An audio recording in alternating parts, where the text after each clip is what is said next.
പ്രാർത്ഥിക്കേണ്ട വണ്ണം പ്രാർത്ഥിക്കാൻ നമുക്കറിയില്ല. ഉദാഹരണം പറയാം, ഞാൻ നിങ്ങളോട് പ്രാർത്ഥന ചോദിച്ചു, നിങ്ങൾ വൈകിട്ടിരുന്ന് പ്രാർത്ഥിക്കുക, കർത്താവേ ഇന്ന് ഇവിടെ വന്ന് അനുഗ്രഹത്തോട്ടെന്ന് പറഞ്ഞ ദൈവാസനെ അനുഗ്രഹിക്കണേ. കുറേ കഴിഞ്ഞിട്ട് കർത്താവ് ചോദിക്കും, നീ അനുഗ്രഹിക്കണേ എന്ന് പറഞ്ഞ് മസിൽ പിടിക്കാൻ തുടങ്ങിയിട്ട് കുറേ നേരമായി. എങ്ങനെ അനുഗ്രഹിക്കണം നമുക്കറിയത്തില്ല. എന്നെപ്പറ്റി ഒന്നും നിങ്ങൾക്ക് അറിയില്ലെന്ന്, നിങ്ങളെപ്പറ്റി എനിക്കും അറിയത്തില്ല, പാസ്റ്റർക്കും അറിയില്ല, നിങ്ങൾക്ക് പാസ്റ്ററെ അറിയില്ല. എന്താ കാര്യം?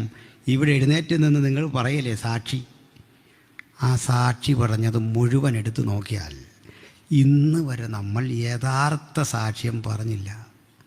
വേദന പാതിയിലധികം വിഴുങ്ങി ആരോടും പറയാതെ അങ്ങ് മാറ്റി എഡിറ്റ് ചെയ്തേ ഒരു പബ്ലിക്ക് കേട്ട കുഴപ്പമില്ലാത്ത കാര്യം മാത്രമാണ് ഇവിടെ നിന്ന് പറഞ്ഞത്, ചങ്ക് പൊട്ടി പറഞ്ഞത്. ചില വാക്കൊന്നും പുറത്തു വന്നില്ല. അതുകൊണ്ട് പാസ്റ്റർക്ക് അറിയില്ല നിങ്ങളുടെ വേദന, പാസ്റ്ററുടെ വേദന നിങ്ങൾക്കും അറിയില്ല, ലോകത്താർക്കും അറിയില്ല. പക്ഷേ ഇതറിയുന്ന ഒരുത്തനുണ്ട്. ഇത് അറിയിക്കേണ്ട ഒരു കോടതിയുണ്ട്, ഒരു സ്ഥലം. കോടതിക്കൊരു പ്രത്യേകതയുണ്ട്, കോടതിക്കൊരു വ്യവഹാര ഭാഷയുണ്ട്. അത് പഠിച്ചവനെ അത് പറയാൻ പറ്റൂ. അവിടെ നമുക്ക് ഈ ഭാഷ അറിയാത്തത് കൊണ്ട് സർക്കാർ അംഗീകരിച്ചൊരു ബാരിസ്റ്ററി, ഒരു അഭിഭാഷകൻ നമുക്ക് വേണ്ടി സംസാരിക്കും. അതുകൊണ്ട് ആ വക്കീലാണെങ്കിലും കേസ് നടത്താൻ വേറൊരു വക്കീലിനെ വെക്കുന്നതിനാ. അതിന് കാരണമുണ്ട്. എനിക്കറിയാത്ത ലൂപ്പ് ഹോളുകൾ അയാൾക്കറിയാം. കാരണം ഞാനതിലെ ഒരാളെന്നുള്ള നിലയിൽ ഇടപെടുന്നെങ്കിൽ അയാൾ കേസിനെ പുറത്തുനിന്ന് കാണുമ്പോൾ കുറേ കൂടെ കാര്യങ്ങൾ കിട്ടും. അതിനാണ് വാദിക്കാൻ നിൽക്കുക. നമ്മളിതെല്ലാം പറയുമ്പോൾ ഇദ്ദേഹം കോടതിയോട് നമുക്ക് വേണ്ടി സംസാരിക്കുക. ഇതിൽ പിഴവ് പറ്റിയാൽ നേരെ അകത്ത് പോകുന്ന കേസാണ്, അഴി എണ്ണേണ്ട കേസാണ്. പക്ഷേ ഞാൻ അഴി എണ്ണില്ല എന്ന് എനിക്ക് ഉറപ്പാണ്. കാരണം എൻ്റെ ബാരിസ്റ്ററി, എൻ്റെ അഭിഭാഷകൻ എനിക്ക് വേണ്ടി സകലതും ചെയ്യുന്നവനാണെന്ന് മാത്രമല്ല, സകലതും പെയ്ഡാക്കിയതിൻ്റെ കാൽവരയുടെ കൊലമരത്തിൽ കൊടുത്തു തീർത്ത രസീത് അവൻ്റെ പക്കലുണ്ടെന്ന് പറയാ. അവനെ ശിക്ഷിക്കാനാവാത്ത വിധത്തിൽ 33 തിരുവയസ്സിലെ രക്തം കൊണ്ട് വിലക്കി വാങ്ങിയ, അഡോപ്റ്റ് ചെയ്ത ആ തെളിവാ ഇത്. കണ്ടോ, ഇതങ്ങോട്ട് ഉയർത്തിപ്പിടിച്ചിട്ട് അങ്ങോട്ട് പറയുമ്പോൾ വാദിഭാഗം തോറ്റു തകർന്ന് തുന്നം പാടിപ്പോകും. ഈ പ്രവൃത്തിയാ യേശുവിൻ്റെ മധ്യസ്ഥ പ്രാർത്ഥന ഇപ്പം നടന്നുകൊണ്ടിരിക്കുക. ഉയരത്തിൽ അത് നടന്നുകൊണ്ടിരിക്കുക. നമ്മെ ചെറുതാക്കാൻ, അപഹസിക്കാൻ ദുഷ്ടൻ അവിടെ നിന്ന് കാര്യകാരണങ്ങൾ നിരത്തുമ്പോൾ അപ്പുറത്ത് ദൈവത്തിന്റെ പരിശുദ്ധാത്മാവ് എന്നിട്ട് പറയാ, നീ പറയുന്നതൊക്കെ ശരിയാകാം, പക്ഷേ അവന്റെ പാപത്തിന്റെ പ്രായശ്ചിത്തത്തിനായി ഈ നസ്രായൻ ക്രൂശിലൊഴുക്കിയ രക്തം, ആ രക്തത്താൽ അവനെ വിലക്കി വാങ്ങിയ തെളിവ് ദാ പിടിച്ചു. ഖുർആൻ പഠിച്ച ആയിരക്കണക്കിന് കുട്ടികൾ നമ്മുടെ കൂടെ നിന്ന് എഴുന്നേറ്റു. ഞാനതുകൊണ്ട് പറയാറുണ്ട്, ഇപ്പോൾ ഇതിനൊന്നും നമ്മളൊന്നും ആവശ്യമില്ല മറുപടി പറയാൻ. കൊച്ചു കുട്ടികൾ ഒരിക്കൽ ഞങ്ങളൊരു 4-5 പേര് ഒരു പ്ലാറ്റ്ഫോമിൽ നിർത്തിയിട്ട് ഞാൻ പറഞ്ഞു, നിങ്ങളുടെ ഏത് പണ്ഡിതനെയും കൊണ്ടുവരിക, ഇതിൽ ഇഷ്ടപ്പെട്ട ഒരാളെ നിങ്ങൾ വിളിക്കുക. ഈ കബഡി കളി എന്നൊക്കെ പറയുന്ന പോലെ ഞങ്ങൾക്ക് ഉത്തരം പറയാൻ കഴിഞ്ഞില്ലെങ്കിൽ അത് എൻ്റെ ക്രിസ്ത്യാനിറ്റിയുടെ പരാജയമായിട്ട് അംഗീകരിക്കും. നിങ്ങൾ ഉത്തരം പറഞ്ഞില്ലെന്നോർത്ത് പരാജയപ്പെട്ടുവോ ഒന്നുമില്ല, പക്ഷേ എക്സ്പോസ് ചെയ്യും. അപ്പോൾ നമ്മൾ അൺമാസ്കിങ് ഇസ്ലാം, അപ്പോൾ അത് പറഞ്ഞത് ഇതൊക്കെ ആണെങ്കിലും അവരെ ചോദിച്ച ഒരു ചോദ്യത്തിന്, അല്ലെങ്കിൽ അവർ പറയുന്ന ഒരു വാദത്തിന് ഇന്ന് വരെ എനിക്ക് മറുപടി പറയാൻ പറ്റിയിട്ടില്ല. പറ്റുമെങ്കിൽ നിങ്ങളും ഒന്ന് സഹായിച്ചാൽ കൊള്ളാം.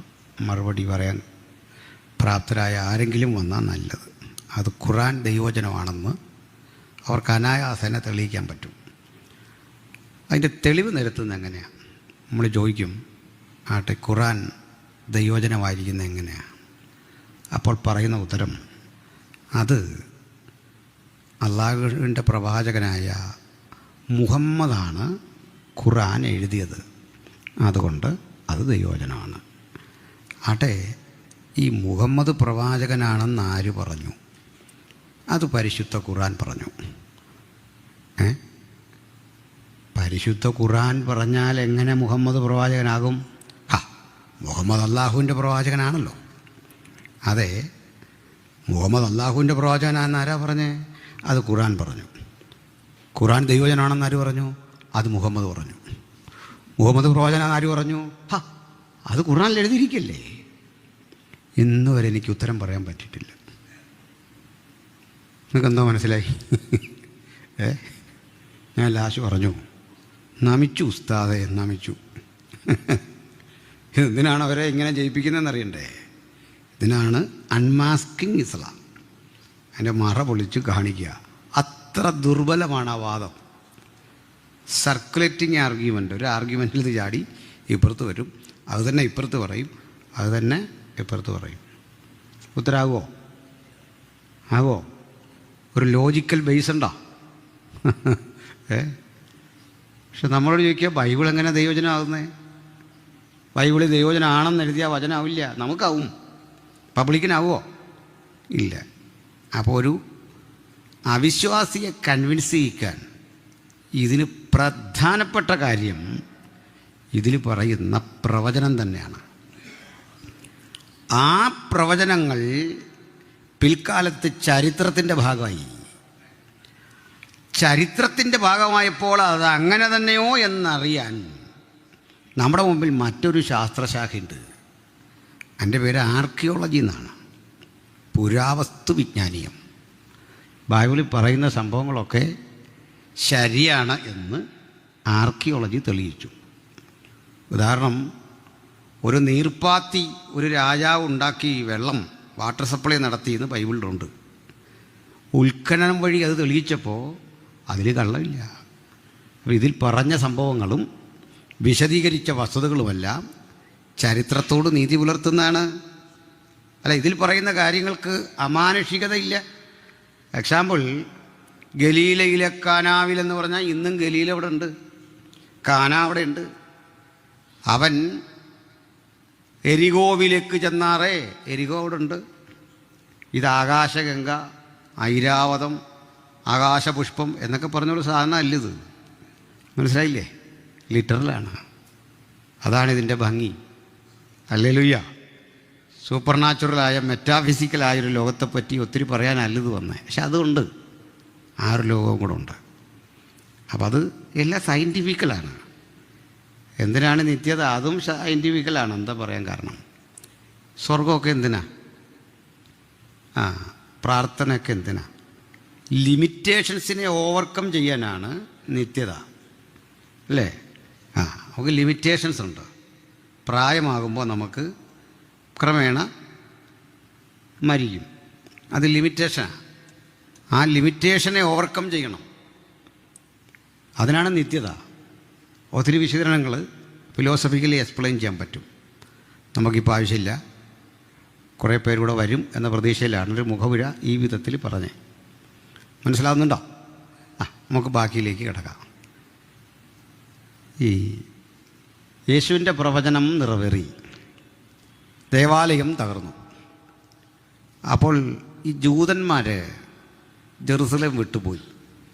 പലസ്തീനിലൊക്കെ ഉണ്ട്. അവർ ദുഃഖിതരും വ്രണിതഹൃദയരും ഒക്കെ ആയിട്ട് അവിടെ ജീവിക്കുമ്പോൾ ഇവരെ പൊതുവെ ടെററിസ്റ്റുകളായി മുദ്രകുത്തി, ഇവരെ കുഴപ്പക്കാരായിട്ട് മുദ്രകുത്തി, മോശം മനുഷ്യരായി മുദ്രകുത്തി. അങ്ങനെ ഒന്ന് 50 കൊല്ലം കൂടി കഴിഞ്ഞു. കൃത്യം പറഞ്ഞ AD 125. അപ്പോഴേക്ക് ക്രിസ്ത്യാനിറ്റി ജെറുസലേം വിട്ടങ്ങ് എക്സ്പാൻഡ് ചെയ്തു. അവിടെ ഉള്ള ജൂതന്മാരെ രാജ്യം ഭരിക്കുന്ന ഹദ്രിയൻ എന്നൊരു ചക്രവർത്തി, ഇനിമേൽ ഒരു യഹൂദനും ജെറുസലേമിലെന്നല്ല പാലസ്തീനിലെങ്ങും കാണാൻ പാടില്ല, നിങ്ങൾ ഇവിടുന്ന് പോകണം. അങ്ങനെ ജൂതനെ തെറിപ്പിച്ചു.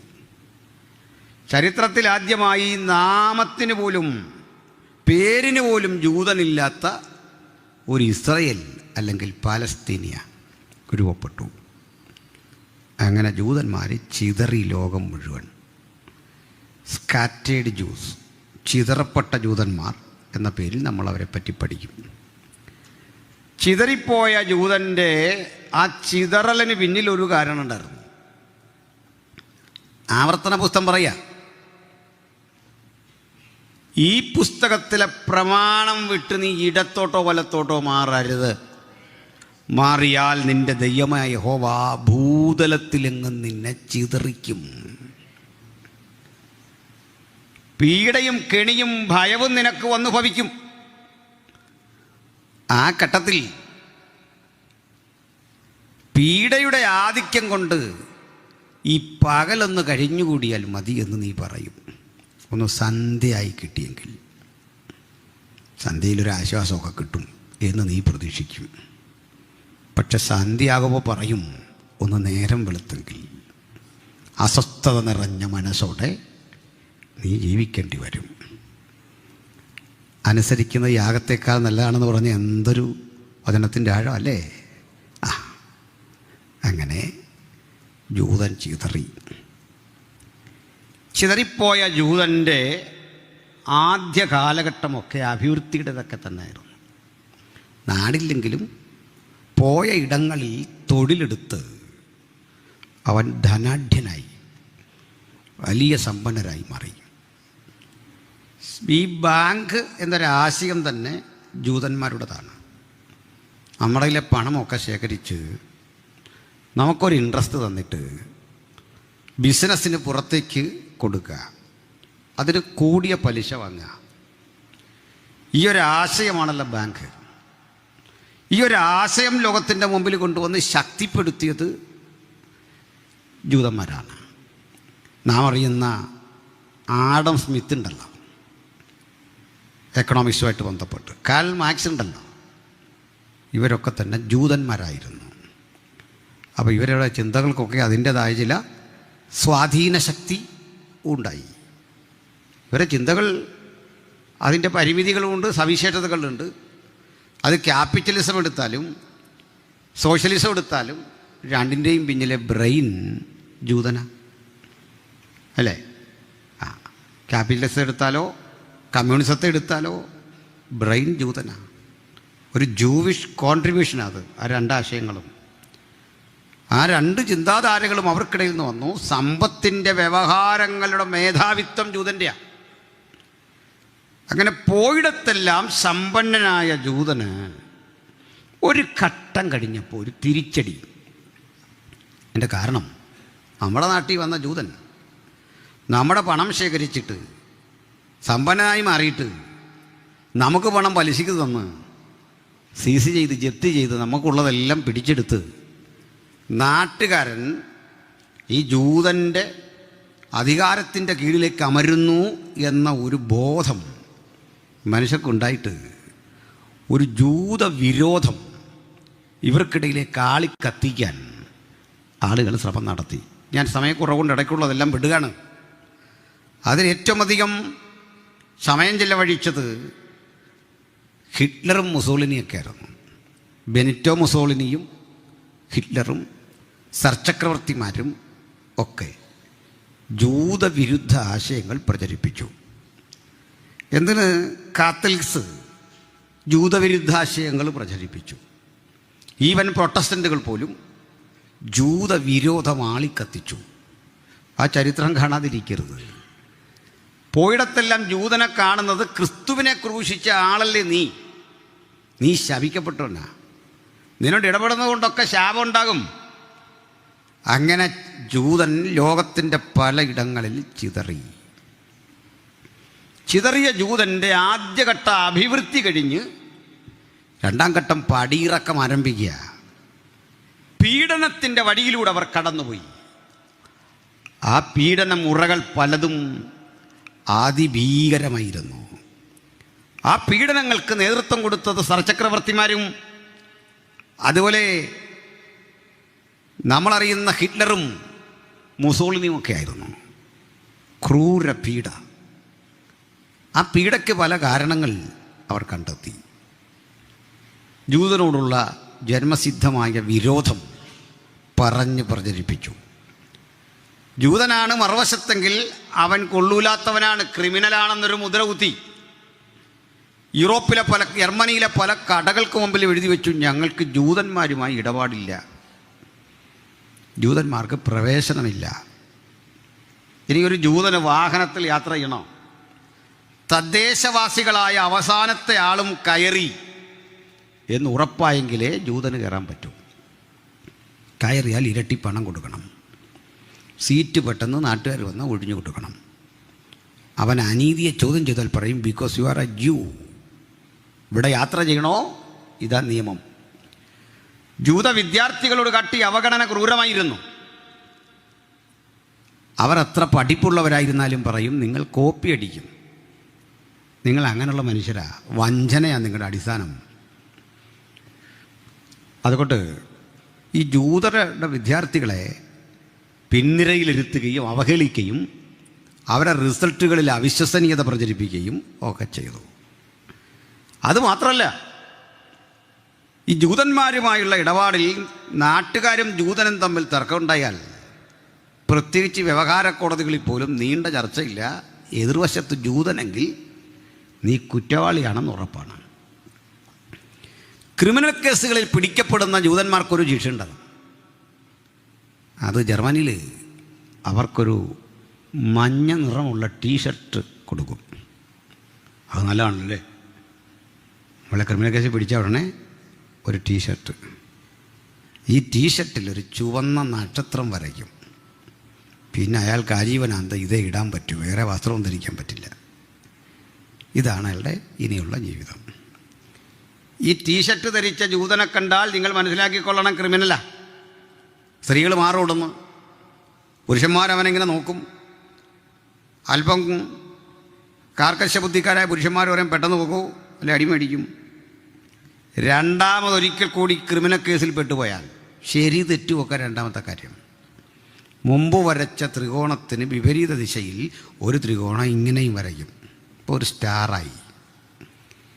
ഈ സ്റ്റാർ പരിഹസിക്കപ്പെടുന്ന ഒന്നിൻ്റെ ചിഹ്നമായിരുന്നു, ഒരു ഐക്കണായിരുന്നു. അവരിതിനെ വിളിച്ചു ദ സ്റ്റാർ ഓഫ് ഡേവിഡ്, ദാവീദിൻ നക്ഷത്രം. ദാവീദിൻ നക്ഷത്രം പതിച്ചു കണ്ടാൽ ഓർക്കണം, കൊടും ക്രിമിനൽ. ഇനി ഒരു ഘട്ടം കൂടി പിടിച്ചാൽ ക്യാപിറ്റൽ പണിഷ്മെൻറ്റാണ്. ഇങ്ങനത്ര ജൂതന്മാർ അവരുടെ ബാങ്കുകളിൽ നിന്ന് പലിശയ്ക്ക് പണമെടുത്തിട്ട് തിരിച്ചടയ്ക്കാതായി. മുഷ്കുപയോഗിച്ച് അവനെ ഒതുക്കാൻ ശ്രമിച്ചു. ചിലപ്പോഴൊക്കെ ജൂതൻ അവസരം കിട്ടുമ്പോൾ തിരിച്ചു മടിച്ചു. നാച്ചുറലാണ്, സ്വാഭാവികമാണല്ലോ. ഈ ഒരു ഘട്ടം കൂടി കഴിഞ്ഞു. മനോപീഡയുടെ കാലം കഴിഞ്ഞു. ഈ പീഡനത്തിന് അവർക്ക് പലവിധ ന്യായങ്ങളുണ്ടായിരുന്നു. അത് ഹിറ്റ്ലർ പറഞ്ഞ ന്യായം, ഈ ഒന്നാം ലോക മഹായുദ്ധകാലത്ത് തങ്ങൾ തോൽക്കാൻ പ്രധാന കാരണം ജൂതന്മാരും കമ്മ്യൂണിസ്റ്റുകളുമാണ്. യുദ്ധം ശക്തിപ്പെട്ടപ്പോൾ കമ്മ്യൂണിസ്റ്റുകൾ റഷ്യൻ ചേരിയിൽ അല്ലെങ്കിൽ അമേരിക്കൻ ചേരിയിൽ അതൊന്നിച്ചാണല്ലോ നിന്നുകൊണ്ട് ഞങ്ങൾക്കെതിരെ തിരിഞ്ഞു. ജൂതനും ഇതുപോലെ ചെയ്തു. അവരുടെ ബാങ്കുകൾ പണം തന്നില്ല, ആയുധം വാങ്ങാൻ വയ്യ, പടയാളികൾക്ക് ഷൂസ് വാങ്ങാൻ പോലും പണമില്ലാതെ വിഷമിച്ചു. പിന്നിൽ നിന്ന് കുത്തി ഇവർ എന്ന് പ്രചരിപ്പിച്ചുകൊണ്ട് ജൂതവിരോധം ആളിക്കത്തിച്ചു. ഹിറ്റ്ലർ കൊന്നൊടുക്കിയ മനുഷ്യരുടെ കണക്ക് 1,110,00,000 പേരെയാണ്. അതിൽ 60 ലക്ഷം യഹൂദന്മാരാണ്, 30 ലക്ഷം കമ്മ്യൂണിസ്റ്റുകളാണ്, ഓൾ അതേഴ്സാണ്. എല്ലാം കൂട്ടി അത്ര ഉള്ളൂ. ഇത്രയും ക്രൂരമായ കൊല നടപ്പാക്കാൻ ഹിറ്റ്ലർക്ക് സവിശേഷങ്ങളായ ചില രീതികളുണ്ടായിരുന്നു. ഇയാൾക്ക് ജോസഫ് ഗീബൽസ് എന്ന പേരുള്ള ഒരു മന്ത്രി ഉണ്ടായിരുന്നു. ഇയാളുടെ ഡിപ്പാർട്ട്മെൻറ്റ് രസകരമായിരുന്നു, നുണ പറയുക എന്നായിരുന്നു. ഗീബൽസിയൻ തന്ത്രം എന്നൊക്കെ നമ്മൾ കേൾക്കുമല്ലോ. എന്താ ഗീബൽസ് ചെയ്തുകൊണ്ടിരുന്നത്? നുണ പറയുക, പലവട്ടം പറയുക, ആവർത്തിച്ച് പറയുക. അങ്ങനെ കുറേ പറഞ്ഞു കഴിയുമ്പോൾ ഏത് നുണയും ശരിയാവും. പരീക്ഷിച്ച് കളയരുത്. ഇങ്ങനെ ഗീബൽസ് നുണ പ്രചരിപ്പിച്ചു ഇവർക്കെതിരെ. വർഗീയ കലാപങ്ങൾ ആളിക്കത്തിച്ചു. സമൂഹത്തിൽ എന്ത് തെറ്റ് നടന്നാലും അത് ജൂതന്മാരുടെ പേരിലാക്കും. അങ്ങനെ അന്നൊന്ന് ജൂതന്മാരായ മനുഷ്യരോട് ചെയ്ത ചില നരകതുല്യ പീഡകളുണ്ടായിരുന്നു. അതിൽ ചിലത് പറയാം. ഇതുപോലുള്ള ഓഡിറ്റോറിയങ്ങൾ ഇത് ഹിറ്റ്ലർ എടുത്തു. തിയേറ്ററുകളാണ്. ഇതിനുള്ളിൽ ഒരു 2000 പേർക്ക് ഇരിക്കാമെന്ന് കരുതുക. 2000 പേരെ ഉൾക്കൊള്ളിക്കാൻ കഴിയുന്ന ഇടത്തേക്ക് 10,000 പേരെ തിക്കി തിരക്കി കയറ്റും. എല്ലാ കഥവും അടയ്ക്കും. ചില കിളിവാതിലുകൾ തുറന്നിട്ട് ഇതിലേക്ക് രാസവസ്തുക്കൾ, ക്ലോറിൻ വാതകമടക്കം പമ്പ് ചെയ്യും. ഇത് ശ്വസിക്കുന്ന മനുഷ്യർക്ക് വീണ് മരിക്കാൻ പോലും കഴിയാതെ ആന്തരിക അവയവങ്ങൾ ദ്രവിച്ചുരുകി 2-3 മിനിറ്റിനുള്ളിൽ നിന്ന് മരിക്കും. കാരണം വീഴാനിടയില്ല. ഇങ്ങനെയുള്ള ശവശരീരങ്ങൾ പെറുക്കാൻ വരുന്നതും നിത്യപ്രവർത്തിക്കുന്ന വണ്ണം റിക്രൂട്ട് ചെയ്തെടുത്ത ജൂത തൊഴിലാളികളാണ്. ഉരുളക്കിഴങ്ങ് സൂപ്പും ഒരു ബ്രെഡും ഒക്കെ കൊടുത്ത് ആളുകൾ കൊണ്ട് പണിയെടുപ്പിക്കുക. ഈ തോളിലേറ്റിക്കൊണ്ടു പോകുന്ന ശവശരീരം തൻ്റെ സമശിഷ്ടങ്ങളിൽപ്പെട്ട ജൂതൻ്റെയാണ് എന്ന് അറിഞ്ഞിട്ടും ചാട്ടവാറടി ഭയന്നുകൊണ്ട് ഈ ബോഡി കൊണ്ടില്ലും. അടുത്തൊരു സെഷനുണ്ട്. ഈ കുപ്പായമൊക്കെ ഊരി അത് സോർട്ട് ചെയ്യുക. അടുത്തൊരു സെഷനുണ്ട്, ഇതൊക്കെ വാഷ് ചെയ്യുക. അടുത്തത് തേച്ച് ഇസ്തിരിയിട്ട് വൃത്തിയാക്കി വീണ്ടും വിപണിയിൽ വിൽക്കുക, അതിനുവേണ്ടി കൊടുക്കുക. വാച്ചും മാലയും കമ്മലുമൊക്കെ അഴിച്ച് ഇങ്ങനെ സോർട്ട് ചെയ്യും. അതൊക്കെ സർക്കാരിൻ്റെ മുതല. എന്തിന് വാ തുറന്ന് നോക്കിയിട്ട് സ്വർണ്ണപ്പല്ലുകളുണ്ടെങ്കിൽ അതുപോലും പറിച്ചെടുക്കും. തീർന്നില്ല. ഈ ശവശരീരം വാഗണുകളിൽ കയറ്റി ദൂരെയുള്ള ക്യാമ്പുകളിൽ കൊണ്ടിട്ട് ചുട്ടുകരിക്കും. ചുട്ട് കത്തിച്ച് അവിടെ നിന്ന് ശേഖരിക്കുന്ന കൊഴുപ്പ് സോപ്പുണ്ടാക്കി വിപണിയിൽ കൊണ്ട് വിൽക്കും. വീണ്ടും അവിടെ നിന്ന് രൂപപ്പെടുന്ന ചാരമില്ലേ, അത് വളമാക്കി മാറ്റും. ഇതൊരു വലിയ വിപണിയായിരുന്നു. എത്ര മനുഷ്യരെ ഹിറ്റ്ലർ ഇങ്ങനെ കൊന്നു. സമയക്കുറവുകൊണ്ട് എല്ലാം പറയുന്നില്ല. ഭീകരമെന്ന് വിശേഷിപ്പിക്കാൻ പറ്റൂ. വലിച്ചു കെട്ടിയ മുള്ളുകമ്പിക്കിടയിലൂടെ മനുഷ്യരെ നഗ്നരാക്കി ഓടിക്കും. അതിവേഗത്തിൽ ഓടുമ്പോൾ മറുവശത്ത് നിന്ന് നായ്ക്കളെ കെട്ടഴിച്ചു വിടും. നായ്ക്കൾ അവരെ കടിക്കാൻ ഓടി വരുമ്പോൾ ഈ ഇരുമ്പ് കമ്പിയിലേക്ക് മുള്ളുവേലിയിലേക്ക് പിടിക്കുമ്പോൾ അതുവഴി വൈദ്യുതി കടത്തിവിടും.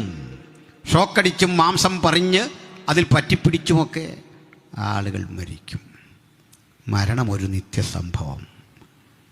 അങ്ങനെ നേരം വെളുക്കുമ്പോൾ രാത്രിയായെങ്കിൽ, രാത്രിയാകുമ്പോൾ നേരം വെളുത്തെങ്കിൽ കൊള്ളായിരുന്നു എന്നവർ ധരിക്കും. സ്ത്രീകളെയും മറ്റും ഹിറ്റ്ലർ ഉപദ്രവിച്ച രീതി ഒരു പൊതുജന സമക്ഷം വിവരിച്ചുകൂടാ. ചിലത് മാത്രം പറയാം. ഭീകര ഗർഭവതികളായ സ്ത്രീകളുടെ ഉദരം പിളർന്ന് ഗർഭസ്ഥ ശിശുക്കളെ പുറത്തെടുക്കും. ഉടച്ചു പരുവപ്പെടുത്തി ലിക്വിഡ് ഉണ്ടാക്കി അതിൽ നിന്ന് സൗന്ദര്യവർദ്ധക വസ്തുക്കളുണ്ടാക്കി വിപണിയിൽ വിറ്റു ഹിറ്റ്ലർ. നമുക്കറിയാം, മാരക രോഗങ്ങൾ മനുഷ്യന് വന്നാൽ ആ വൈറസുകളെ എലികളിൽ, കുരങ്ങുകളിൽ, കുതിരകളിലൊക്കെ കുത്തിവെച്ചാണ് വാക്സിനുകൾ വികസിപ്പിക്കുന്നതും പരീക്ഷണമൊക്കെ നടക്കുന്നത്. ഹിറ്റ്ലറുടെ കാലത്ത് ജർമ്മനിയിൽ നടന്നെന്താണ്? ജീവനുള്ള മനുഷ്യനെ, കുട്ടികളെ അടക്കം ഇത്തരം സ്ഥലങ്ങളിലേക്ക് കിടത്തി, കട്ടിലേക്ക് കിടത്തി ബെൽറ്റ് ഒക്കെ മുറുക്കിയ ശേഷം ഇവരുടെ ശരീരം പഠനവസ്തുവാക്കി യാതൊരു തരം മരുന്നും കൊടുത്ത് മരവിപ്പിക്കാതെ ജീവനോടെ ശരീരം കീറും. കൊച്ചുകുട്ടികളല്ലേ ശരീരത്തിലേക്ക് മാരക രോഗങ്ങളുടെ അണുക്കളെ കുത്തി, പ്ലേഗ്, വസൂരി, ഇതൊക്കെ കുത്തി കുഞ്ഞുങ്ങളെ രോഗികളാക്കി അവിടെ കിടത്തി പരിശോധന നടത്തി പഠിച്ചു. ഇതൊന്നും അധികം ദൂരെയല്ല പ്രിയപ്പെട്ടവരെ. ഇതൊക്കെയാ സമൂഹത്തിൽ നടന്ന്. ആ സഹനത്തിലൂടെയൊക്കെ വന്നവനാ ഇന്നത്തെ ജൂതൻ. അവനോട് നേരിടാൻ ചെല്ലുമ്പോഴേ നമുക്കും അറിയാം, അനുഭവങ്ങളിൽ നിന്ന് വന്നവനെ അങ്ങനെയൊന്നും തോൽപ്പിക്കാൻ ആർക്കും സാധിക്കില്ല. പെന്തക്കോസ്തിൻ്റെ പ്രവർത്തനങ്ങൾ ഇതിന് സമാനമായ വേദനകൾ കൂടിയ ലോകത്തിൻ്റെ 5 വൻകരകളിൽ ഇപ്പോഴും നടന്നുകൊണ്ടിരിക്കുന്നത്. കർത്താവിൻ്റെ ദാസനും യോശാനും ഒക്കെ ചേർന്ന് കഴിഞ്ഞ ദിവസം രാത്രി പിരിയാൻ നേരം ഞങ്ങൾ ഇത്തരം ചില കാര്യങ്ങൾ പറഞ്ഞു. പക്ഷേ ഈ പീഡയുടെ നടുവിലും സന്തോഷകരമായൊരു വസ്തുതയുണ്ട്.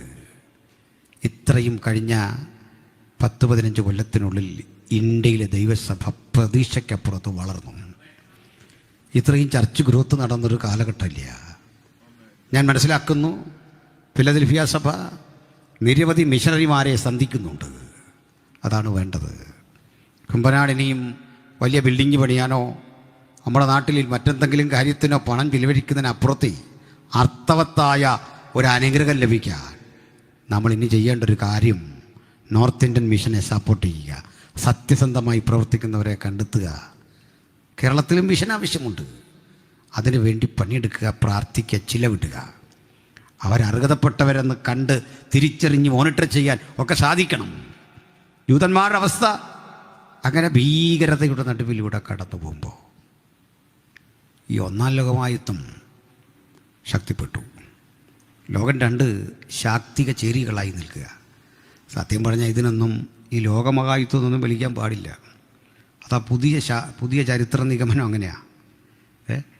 ഈ ലോകത്തിൽ എല്ലാ രാജ്യവും അതിൽ പങ്കെടുത്തൊന്നുമില്ല. കുറേ പേര് നടത്തിയിട്ട് അതിന് ലോകമഹായുദ്ധം എന്ന് ആരോ പേരിട്ടു, നമ്മളും അങ്ങനെ അങ്ങ് പറയുക. അങ്ങനല്ലേ? എല്ലാവരും പങ്കെടുത്തോ? ഇല്ല, കുറേ രാജ്യങ്ങളേ ഉള്ളൂ. രണ്ടാം ലോകമഹായുദ്ധം അങ്ങനെ തന്നെയല്ലേ. ഈ യുദ്ധങ്ങളുടെ പേരുമൊക്കെ ഇടുന്നത് തന്നെ തെറ്റാണ്. എങ്ങനെ തെറ്റാകുന്നത്? ഞാൻ അടുത്ത കാലത്ത് പുറത്ത് പ്രസംഗിച്ചപ്പോൾ പറഞ്ഞ ഒരു കാര്യം, ശിപായി ലഹള എന്ന് പറഞ്ഞാൽ നമ്മൾ ഇന്ത്യക്കാർ സായിപ്പിനെതിരെ സമരം ചെയ്തപ്പോൾ സായിപ്പ് പട്ടാളത്തെ ഇറക്കി നമ്മളെ ഒതുക്കി. അതെങ്ങനെ ശിപായി ലഹളയാവും? മനസ്സിലായില്ല. നമ്മൾ സുവിശേഷം അറിയിക്കാൻ ഇവിടെ നിന്ന് പ്രസംഗിക്കുക, കുറേ എണ്ണം വന്ന് നമ്മളെ തല്ലിയാൽ സുവിശേഷ ലഹളയാവുമോ? ലഹള അവൻ്റെ പേരിൽ എഴുതണ്ടേ? ശരിയല്ലേ? ലഹള നടത്തിയവൻ്റെ പേരിലാണ് ലഹള എഴുതണ്ടേ. ഇത് നേരെ എല്ലാം തിരിച്ചാണ് കിടക്കുന്നത്. ചരിത്രത്തൊക്കെ വേഷകരെ കൊണ്ട് നിങ്ങൾ ഇനിയും വരുന്ന കാലത്ത് ഇതൊക്കെ തിരിച്ചിടണം. പോട്ടെ. അപ്പോൾ പറഞ്ഞത്, ഈ ലോകമഹായുദ്ധം എന്ന പേരിൽ രണ്ട് കൂട്ടർ എങ്കിലും വലിയ യുദ്ധമല്ലേ, ചേരി തിരിഞ്ഞ് നിൽക്കുക. അങ്ങനെ ചേരി തിരിഞ്ഞടിക്കുമ്പോൾ ഈ റഷ്യ അമേരിക്കയൊക്കെ ഒന്നിച്ചന്നു. ആ കൂടെ ഇപ്പുറത്ത് ജർമ്മനി ഇറ്റലിയാണ് പ്രധാന എതിർകക്ഷികൾ. അവരെ വിളിച്ചു ആക്സിൽ പവർ, അച്ചുതണ്ട് ശക്തികൾ. മറ്റവരെ വിളിച്ചു അലയൻസ് പവർ, എന്തോ സഖ്യശക്തികളല്ലേ. അടിമൂത്തു. ഒരു ഘട്ടത്തിൽ മോസ്കോയ്ക്കടുത്ത് 25 കിലോമീറ്റർ അടുത്ത് വരെ ഹിറ്റ്ലർ പാഞ്ഞു നിന്നു. ആദ്യഘട്ടങ്ങളിലൊക്കെ ബ്രിട്ടനായിരുന്നു ജയം. അമേരിക്കയും ബ്രിട്ടനുമൊക്കെ അടങ്ങുന്ന ചേരി വിജയിച്ചു മുന്നേറുമ്പോൾ ആകസ്മികമായി ബ്രിട്ടൻ യുദ്ധത്തിൽ പരാജയം മണത്തു തുടങ്ങി. പരാജയം ക്രമാനുഗതമായി വന്നപ്പോൾ ഹിറ്റ്ലറുടെ ചേരി അടിച്ച് കയറി വരികയാണ്.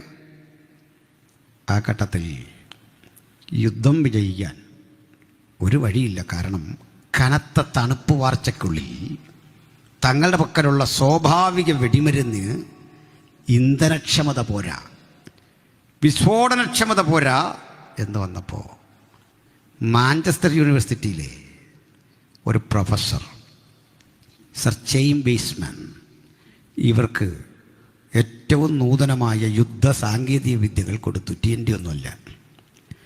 ഈ യുദ്ധ സാങ്കേതിക വിദ്യകൾ കൊടുക്കുന്നതിന് പകരമായി വെയ്സ്മാൻ്റെ അടുത്ത് ചോദിച്ചത് എത്ര കോടി ഡോളർ വേണമെന്നാണ്.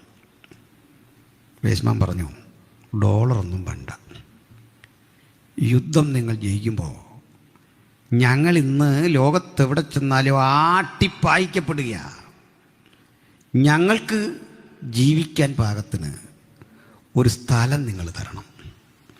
കാരണം ലോകത്ത് ഇല്ലെന്നിടത്തെല്ലാം പീഡിപ്പിക്കപ്പെടുക, ആക്രമിക്കപ്പെടുക.